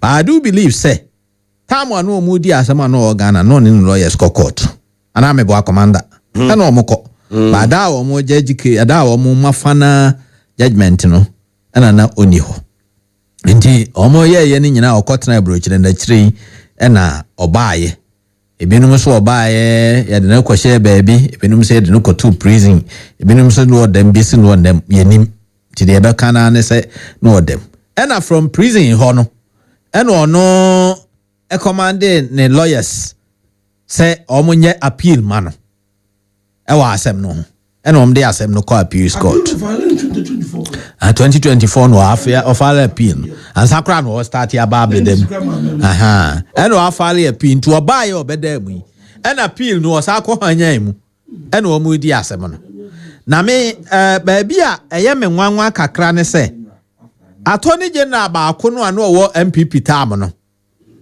wɔno deɛ asɛm no mre mu nyina free 2019 besi 2024 nyina emre bi ebe fra asɛm no bia no onya representative de no court mu okosi abayan because I abai ene said na etwen manso but abai sesa ayeyi a wo ya appeal se asɛm no court a na abai current government here was we defending o my Ghana me agiska no free said na mo no na the lawyers wo hin eda no a appeals court a rule on the ana omo ma final judgment no na aban lawyers no omo wo hin na attorney general wo hin na aban lawyers wo hin eno ne ye kan wo so say ye dey escape no say dan ne ye be ma ruling no attorney general mu asemo involving millions of Ghana cedis eno crop bia ne kan wo attorney general na wo defend o man no eda ye ma asem no ho judgment no I escape as attorney general.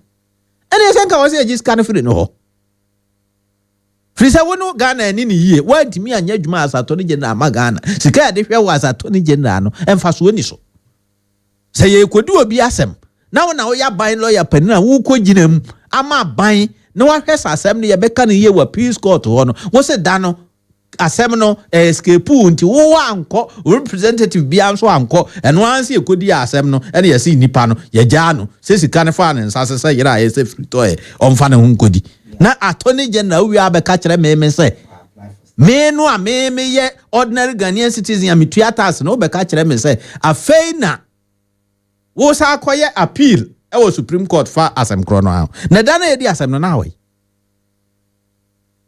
So, Bob Marley will quote you aha. Was you will never find justice in a world where criminals make the laws. Robert Nestamel, alias Bob Marley. And it is true. The internet was a banesa, say obi a wona wo defend o man no. Na nke nipa no free party enyo party mu anka awre befi. Se nipa no na o free party enyo party mu.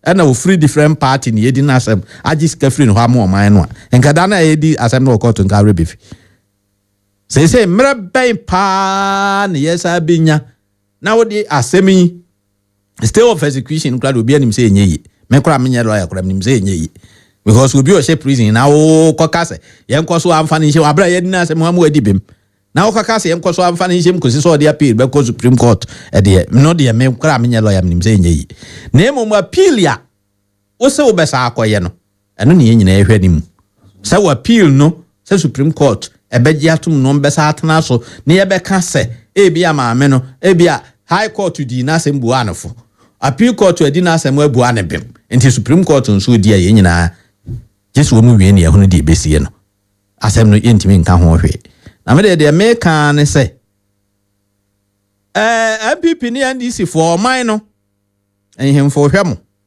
asofo hwemo opinion leaders hwemo people in academia are looking at you yen ordinary citizens nso eto aba nso ye hwemo se si ade any choice bia o mumienu an ye wo mo nti de mbeye bia na ye de ya mu ba ko ne bedu o ma no so na mo mun kai hunu se one day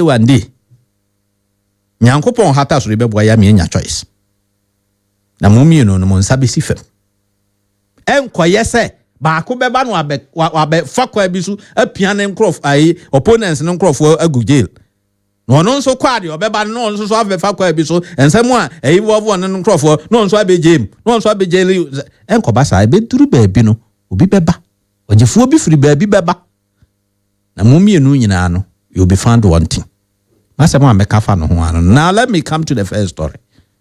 The first issue no about constitutional amendments no nsɛm no ɛdɔɔso ba mu baako bi ne meyi because ɛmere ni hɔ constitutional review committee yi hyɛ aseɛ no wɔn bɛbɛba schools wɔn bɛbɛba nsɔrim that was Professor Mills' time between 2009 to 2012 no wɔn bɛbɛba saa mmerɛ mekae na me wɔ dwaben wɔn baa yɛ kuhyia wɔ Anglican asɔre dɛm yɛne wɔn ɛne yɛ ka no wɔn aka ewie yɛn a yɛtim busibusa wɔn questions kama no wɔn mmɛɛma yɛ constitutions ɛne ade nti ne yɛn nyinaa nim sɛ wɔn recommendations no after the demise of the Professor Mills no na nka de obesi nanan no ebetimi de ayɛ adwuma antentam yɛto aba yie no free hɔ 2016 de ɔno so ba yɛ mfie nwɔtwe wankɔ ho koraa afei ɛna aban wei asan ba ɔsɛ afei deɛ another constitutional review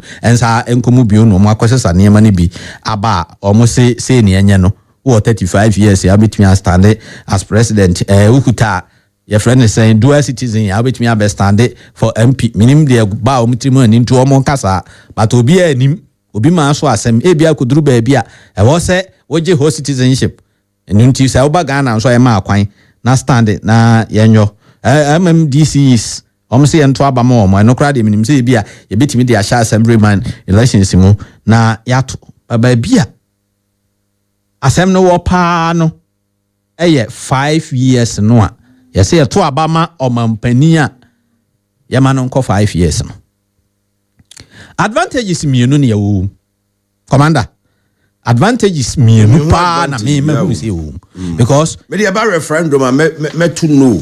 Oh, okay. That's me to know for 5 years. Me dey 4 years no cry. Me dey 2 years. No ma be more with 5 years. The entire 2 years no na me be kan. The entire 2 years no. Eno na me be kan. Commander. Woni me say Womo di reason ne ba no me nim me share down kan ni nyina ba kakra mate ne say so womo say to abama president ne ma no 4 years ya what the first year no ye de what the choosing the ministers ne ade what the last year no so ye campaign into 2 years pen what the ibu man you see reason into am the buy no childish reasoning ye to abama na as a party what the first year no nyina ye ministers now the final year no koye campaign no what has that got to do with Ghanaians? And yen Ghana for no yen to aba no yen dey say as committee no monwene ye ho you are rather thinking about the political parties say when you 4 years here what the first year choose ministers was the last year campaign enti dey yen mo bi 2 months mo mfa ni ade ma ne yi enti that reason no crowd to me no e childish but reason ya enti bia e be ma ye to referendum na meto yes ye ni commander ani say yeto aba Emma president every 4 years ya. Ene se yeto aba ma no every 5 years no.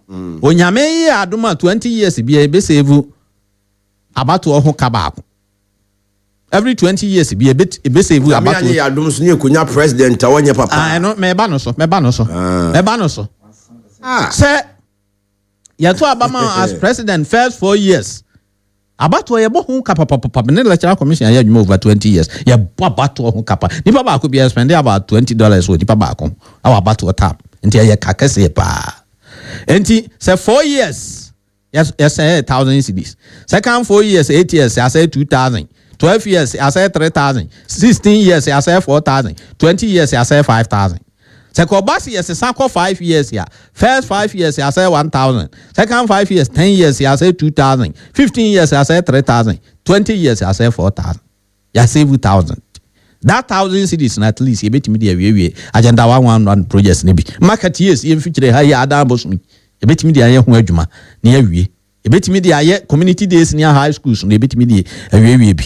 You bet me the awie affordable housing hakeke wuram. Ani akwan ye bypass ya yentimi nyeye no ye betimi de yaye eno ye one and a second reason so be am back that assertion ne say as gracia no ye tuama parliamentarians ne president ne vice ne ministers no eno so nyame ye adma every 20 years be save one because instead of serving for 4 years and coming to ask for as gracia no obe serve 5 years and san no abeje as gracia these two reasons and a bema 2 years. But other than that, 4 years and 5 years, no, so you be any. So politician, ya, 1 man 4 years was say, on to me find your big 4 years and no crown. Fortunately for Ghanaian and these Indian people, be a conya, 8 years, when 2 terms. And he politician, ya to Abamam, first 4 years, when ya pew so another 4 years. That's also 8 years. We predecessor Juma o jagu ho, affordable housing o jagu ho, Sagramadanya o jagu ho. Community day senior high school so jagu ho. Any agenda 111 hospitals so jagu ho. Any sewa any afari hospitals so jagu ho. When you 8 years, went me and fanya. I didn't actually say 10 years and do a bit in the Seria Shasia, I think 2008, right? 2012 thereabout. 2010. Seria now hospital see 2010. We are in 2026. Anyway. So enti media e magana ni bia fanteke no ho no ansre say ye the free 4 years no 5 years ya ye ho beto ye. Politician we wicked for 8 years no be wicked for 10 years. Politician want me am for 8 years and develop Ghana no man 10 years e nya no hwe. Politician went me am for 4 years. Nya bibi pa bia mo Ghana no say or the first 1 year choose ministers or the last year be campaign. O be campaign. Hey, now other countries political parties o nya campaign. E so mo mumai. Campaign ti na aba se to aba ma. Campaign ti na mo de da for him. Be buman ya o se me the last year be campaign ti nunti yemfa 1 year nka me. Eno nya reason fa so bia ni eno so. Enti se wi ade e be to me. Project completion date 1st June 2012. So, but we are in 2026. A project that was started in 12 January 2010. 42 months project. Government go, government gang, government go, government come. And that's what you mean. Wickedness, and yes, here wickedness, ya. No, I be catch them and say, I have 5 years, ya man farmer unti, and anti project to ya. Only any papa for. Anti-media, commander, the politician be catch me bia say woman 5 years, woman 6 years, woman 7 years, woman 8 years, woman 9 years, woman 10 years a term. And son will bet me a develop o 100 years okra. Politician o ye wicked no, o ye wicked. So kase ne predecessor adwuma onya onye because Sagramedan ye sie wie adan ka nipa bet me atenam na kufu adba mfie ngocho bi ankon. Who is our monsoa? No, a carve be fair reason for no the amount. Was a once a court. And once a court on the Yamadia. And yet, who are buying on your could have sovereign guarantee. Yeah, investigating on person obeying. Kufuja for double housing. A see ho, Miss Mahaman in our buy 8 years will be Ampan Sanka or 2 for Daroma and it's native when the Korea and Encrofato or Mutim. And to a number of years, ya will pack a hono, and yet pay Magana for more be at no, the number of years no more pack on baby beer. Now the entire be a mere metal years, ya, I first 2 reasons now, my say be a bit me as a whisk kakra. Say a 2 abandoned 5 years, 5 years, 5 years, ya. About who a cana ye bono so sono, it be a bit me as a wicca, as Gracia be brebene triano, it be a non so, ye bit me as a vu kakra. Other than that, dear. But there are 2 reasons I do my convince me, my men to MOB and presidential. You will be number 2 years. But me tea where why would dear would no one the dance you? Who say you be CV in 20 years, you be CV 1 about 2 and who see but if in that time that period you're president or ahofama ene odo wo man no no be pese o man be ko nanim na pere ya adwuma ai yakomo man no 1 year of a burden and this additional year additional year of a burden yes ya wo Ghana high president bi ba na ye pentem so mbeko enti no say hey ebe ko 5 years hey na 4 years now so na say atwa another 1 year yes atwa another 1 year ebe ha adwene ebe ha adwene ma me to me because of the savings ninti me the metal years okay because of the savings no go metal years because one wickedness na there woman 6 months you will feel the wickedness Woman 1 year you feel it. President 1.5. President 2, 3, 4. So when me have 4 years and you man 5 years. 5 years I want to I agree with that. So I agree with that. But maybe the savings that we will make in it. And I know more about Adwene kakra me da as a commander. Doc, presidential term, Constitutional Review Committee. And na Yashasi, Mr. Boachi Yashasi. Na 5 years, 4 years. Me dey na ka me pe a delegate system na o you can choose that one as well. And yam no so. Okay.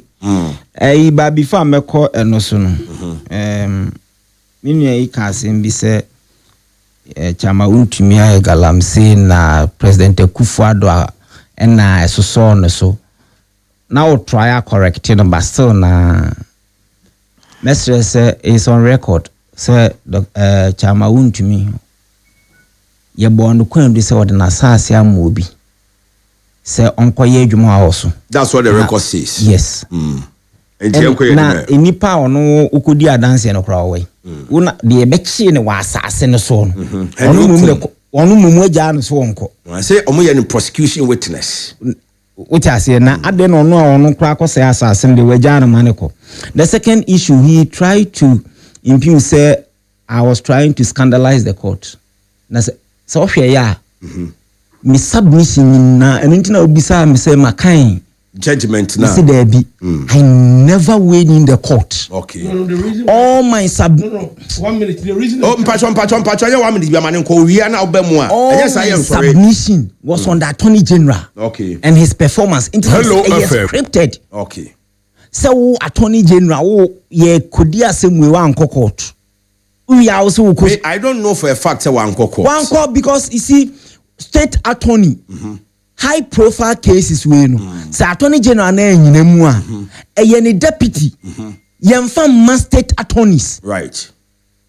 Into one let's list certain things right. Attorney General no kra nkwa na the deputy kra nkwa, the state attorneys will be there. Into mo be am fan to the team say any friend the state. Yes. But the point is that the Attorney General himself or his deputy should have been there. Okay. Yes, should have been there. Doc, your point me.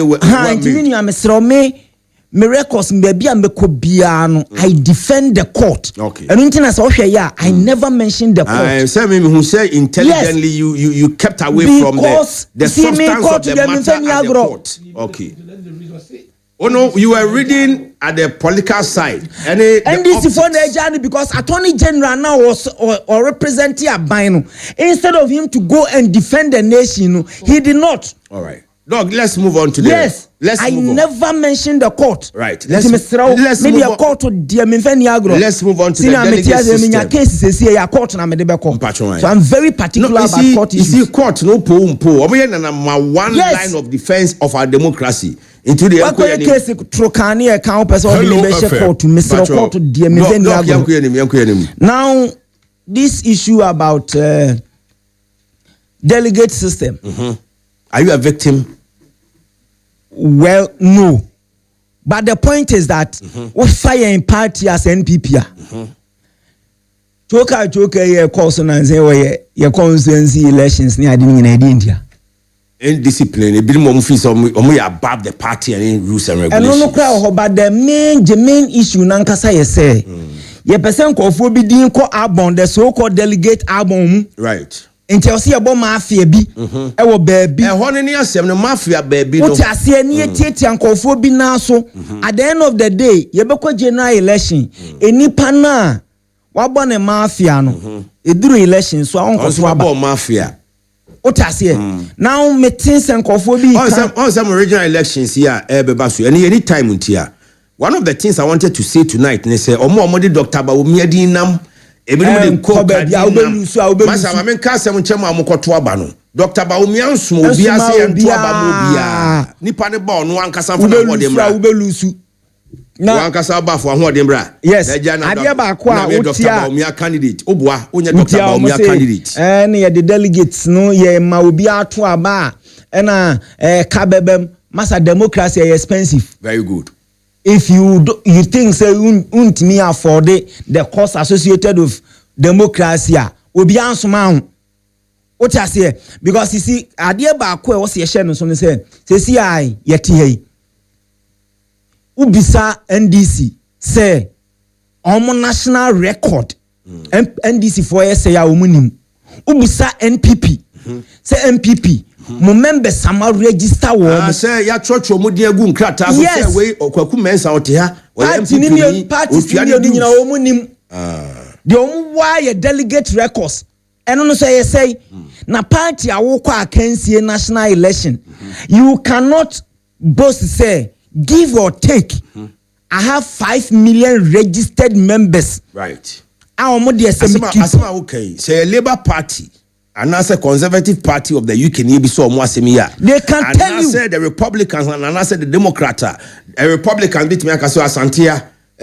Republicans say was Asantia 2.5 million yes because they have the records they have the data and this NPP ni bi enti Supreme Court for ruling no boa parties ni mienu omo de omo pa omo ntena se no omo nye na eka wo mu no omo hwe yamam 1 year yes omo de omo mfa ne omo ntoto akwam 1 year uta se mo mfa ne omo ntoto akwam na sant watimi waka me nyina atuo betwa because imagine Kwabri East me nto aba ebeto voter roll I wo Kwabri East esi EC register they have about 180,000 voters 180,000 Bisen DC nebu NPP say Kwabri is ya yisi wo 180,000 almost was say omo data say for the two parties omo ni bi omo delegate album delegate NPP there 1,300 or so hello by a two about give or take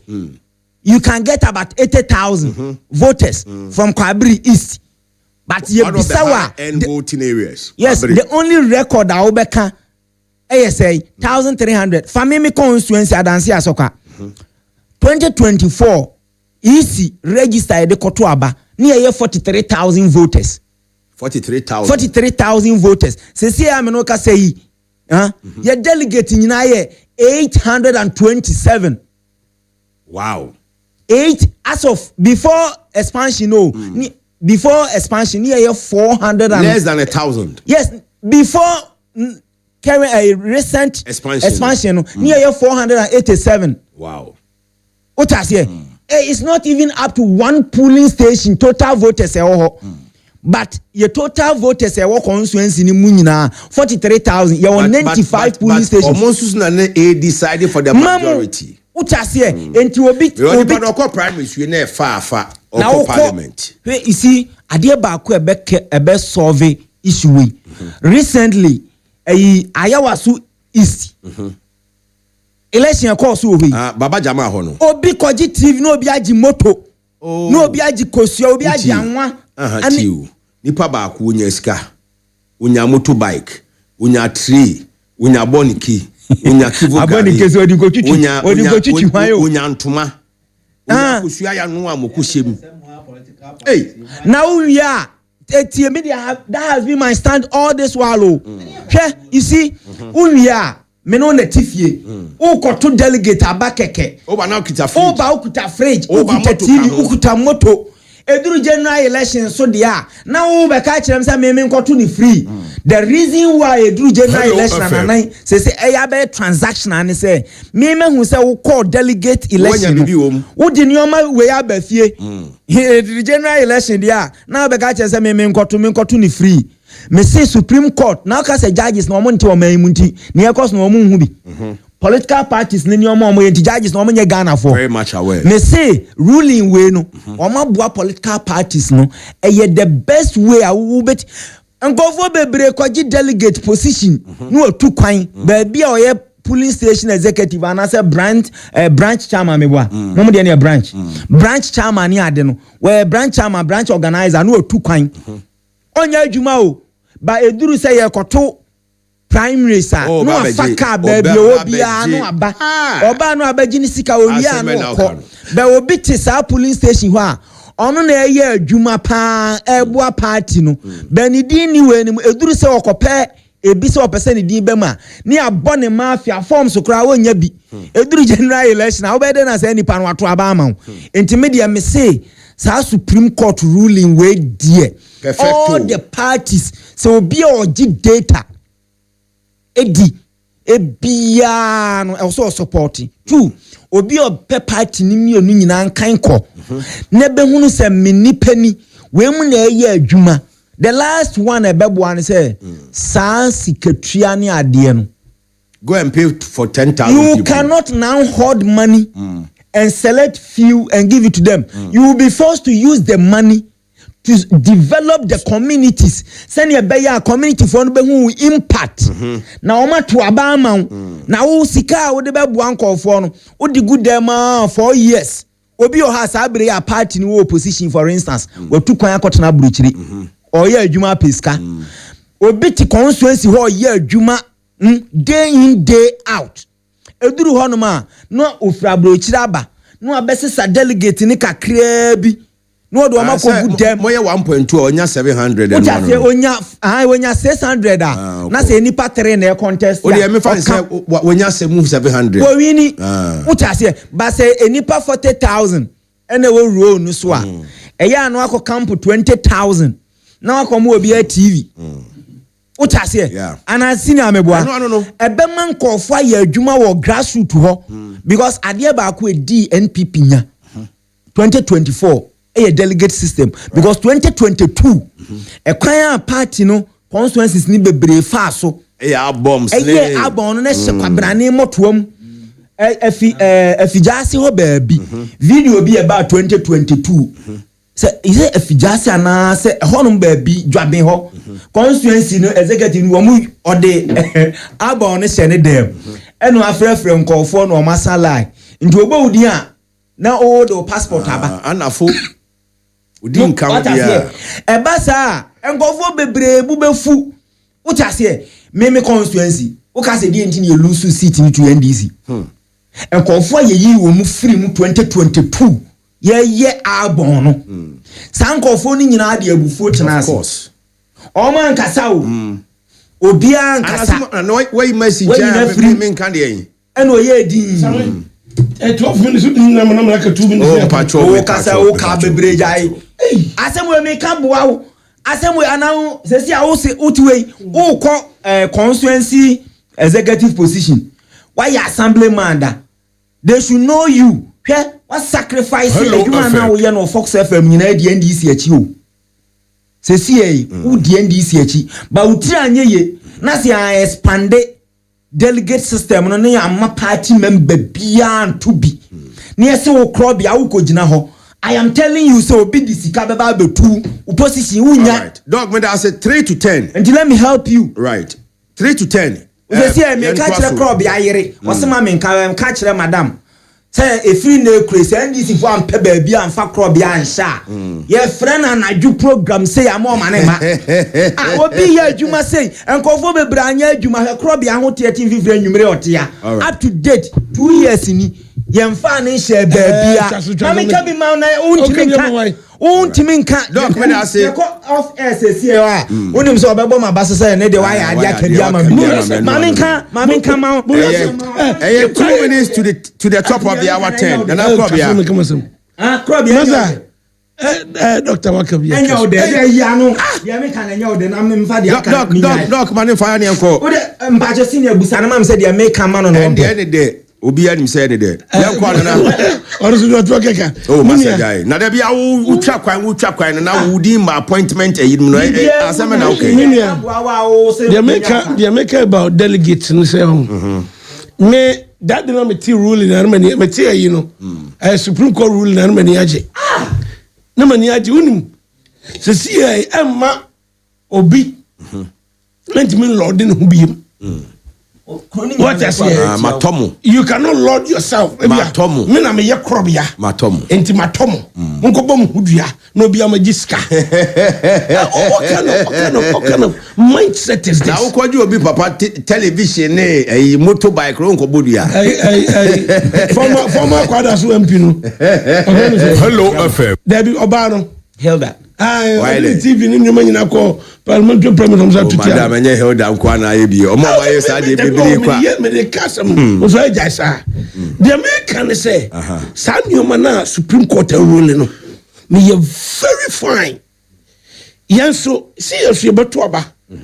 Yet as a your constituency near region near you better this year. On the Supreme Court I might 1 year. Supreme Court I might definitely 1 year. Or say next year. Or say within 12 calendar months. Okay. And no on my EC no electoral commission enforcement orders. Okay, okay, region constituency elections every year. When the I will say with the and this year your presidential primaries no about canon. Yes, likely because you're 2020 ending of 2027 and the about canon. But me position on this matter. See, I don't know, but we say we crown uhwemu nkrofo bi wa ba mu nim hu bi omo se nkrofo bi ye afuri agina nti e ba ne delegate system a nkrofo betime edika wa NDC nim ti enko biem ye so betime discard enya confirmed or verified conspiracy theory the American say on sa decision we abai the babu apa ne hwe ena na doctor eka no hwe party obi betime bra say we say abre na obi say sikaniba na ne papa aboa sikano say sikaniba wo check the trend as ebi oye MP oye we wo check the trend na utimu say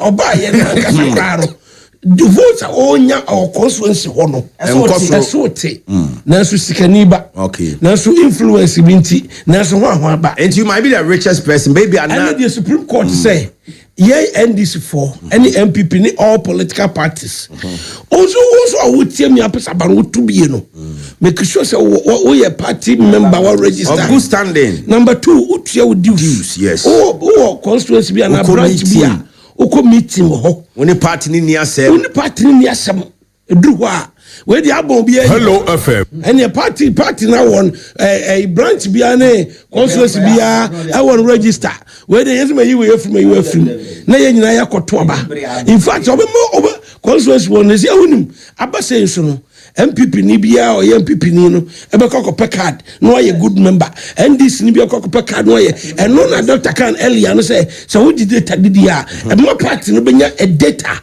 say your membership ni you say and I believe say the competition be crab ba momentum in attracting members. Yes. Exactly. And me point in the Hello FM. Me crowd here when the name say explicit. Baby I no many jump pam person me kan wasem no. Presidential limit na 5 years no. Papa and yes be a president be say amanfo bi adweno mo ka say obeyi your appointment awie be we no na and head years for basic re-election so a year na ye be ya ba no obeyi adwuma as president how me say Constitutional Review Committee and committee no any reason my idea childish. How can you tell me say you talk about my party no the first year be in appointment for the last year be campaign and you don't emfa one year and Constitutional Review Committee no Constitutional Review we no so for the whole Ghana and the consensus about for a reason no and almost up to in a summary form by the Democrat can say maybe 5 years the me to for say and say I was saying on ample time what is the difference between 4 and 5 years I am cast and hello FM me de paye baby you say yanto abanyi DC ni MC when why I am there at the local level no obo say this you know person wey adwuma papa the party for nyina sori ya no green free on say na obi say Zuba say enke bia Zuba MPP ni a anka bia wonya the free hand he's having now yes but the Zuba example say bianca we had the party MPP and the fact say Asantene omo blood bank omo fru mashahani ade u kan ho a obenya party panyin bi yankro baby when he's elected onu so me say nkro for support me there but na me me be yedma se otumfo ani onyam enti me nke about the party people and you make us see yɛ to abano on that level na ebi a me crop ya crop nya ndisi ni okay o de me yɛ no politician Mr. Bache was me contest wo adwuso ebi a hwɛ ideas na ɔwɔ no ɛna adwusofo nyinaa to aba ɛyɛ de ya political connotations kakra bi wo influence no because we strong NDC holder we yɛ NDC near no one because MPP new voter region to bound. Yes, but your grassroots from Bisusua. But when you hear man now, we are 2 about now or 4 year mandate. What by which is NDC and MPP? Or my penny didn't say my fata. You can choose to ignore him because we want him a pamo. Over 4 year mandate said you are no man penny and MP no over 4 year mandate. Okay. What I say, and I am running cry. What was the crowd? So I was on pet MPB na whoop so yina. And crowd before swar. And the secretary said, we hear some wait to the yin no. And you had the 20 and my and you wait till no. A do baby, a trase oko abrutina, oko abrutina, local authorities, no. They have been elected, and the president and as a government, any control on so. Or ye juma na dream find it dream fine and baby as I am debian say about the white people to issue say ye Ministry of Justice no ayene de yanko na Attorney General no so ayene de yanko okay we dream fine on that score and the way say crobia na di bonia we are Attorney General untimi me free Chief Justice say crobia NDC ni ntijano Dr. Dibonia won't even fresh way MPP ni jano. Or no, on your politician. Don't worry. Or right through the ranks, and obey a Minister for Justice. And why you maybe a young background appointed. But what in the make for me and point and say, yes, stress on that. San Yomano. You can't make a person say IGP Crano. No person come here also IGP security. Sanity, you see, the business say, oh, say, a constitutional review committee, also moving to me. Say, yeah, appointment for the pass IGP. Maybe that's reserved for the future. Commander Zuba dia na okan no. We dey say o tie mi a. Stadium achiri ho. Omo ye demolition bi ho. Demolition bi ya. Omo ja debris. And yes, omo sisa ni nyina mfiri ho. Me be ya ho na mfa bae. Okay. Me srew. Se mo koye demolition na mo wie. Omo sisa ni nyina mfiri ho. Na mo be ja debris na gu ho no mo dia. Any se fa so bi amaso. And so be create another problem. Na da be no mo kwa alaba.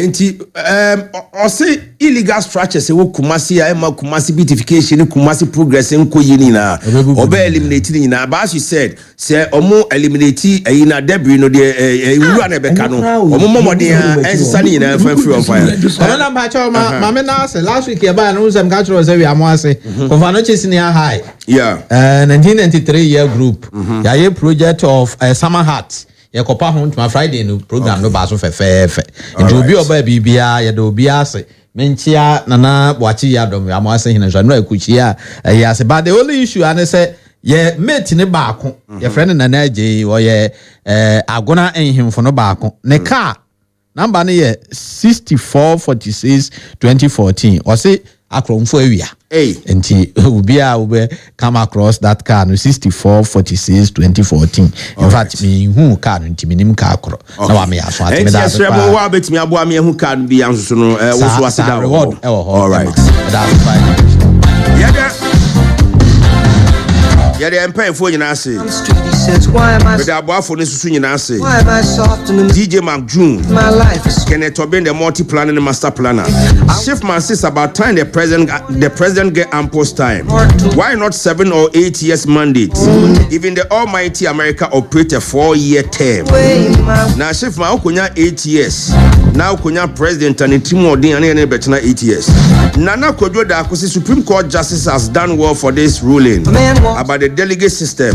Now Kwadasu constituency we are free. Benji is enjoying the show loud and clear inside Seria and Fancy. Ochia Yaya Kasumi incoming NDC secretary in Wabiaja South. Eje Thomas, good evening, Commander. I agree with you. You speak your mind. God bless you. 5 years for what? President. Eje Wayoku, Eje no ya jone fie 9 years. And a shipman so trese This 5-year agenda is unnecessary. It's just an extension of corruption deals. I will vote a big no. And the chief man, he is not going to entertain a 5-year mandate for the president. Yakubu Dombote say, President Mahama, keep up the good work. Greetings to Chairman Anakwesi, the original chairman of the NDC. And Afi Bacham for Daniel, Onosusuya, incoming regional secretary hopeful. And to you, Joshua Asiedu, good evening. Young fancy here, young sorry so. Young DJ Mark June, or no, the Bano Betwaso. Yanko Poya, Dumna, Dumbi Dumia. Snan of Pakinedo, the sleep about, or the Aye Kuku, Medin Swabro. Young fancy here, Yana Yenase. The Betina Musha Chidmas, Chief Samson Kwame Yamachi, General Manager Hello FM, regular host, Bohobio. Far away, my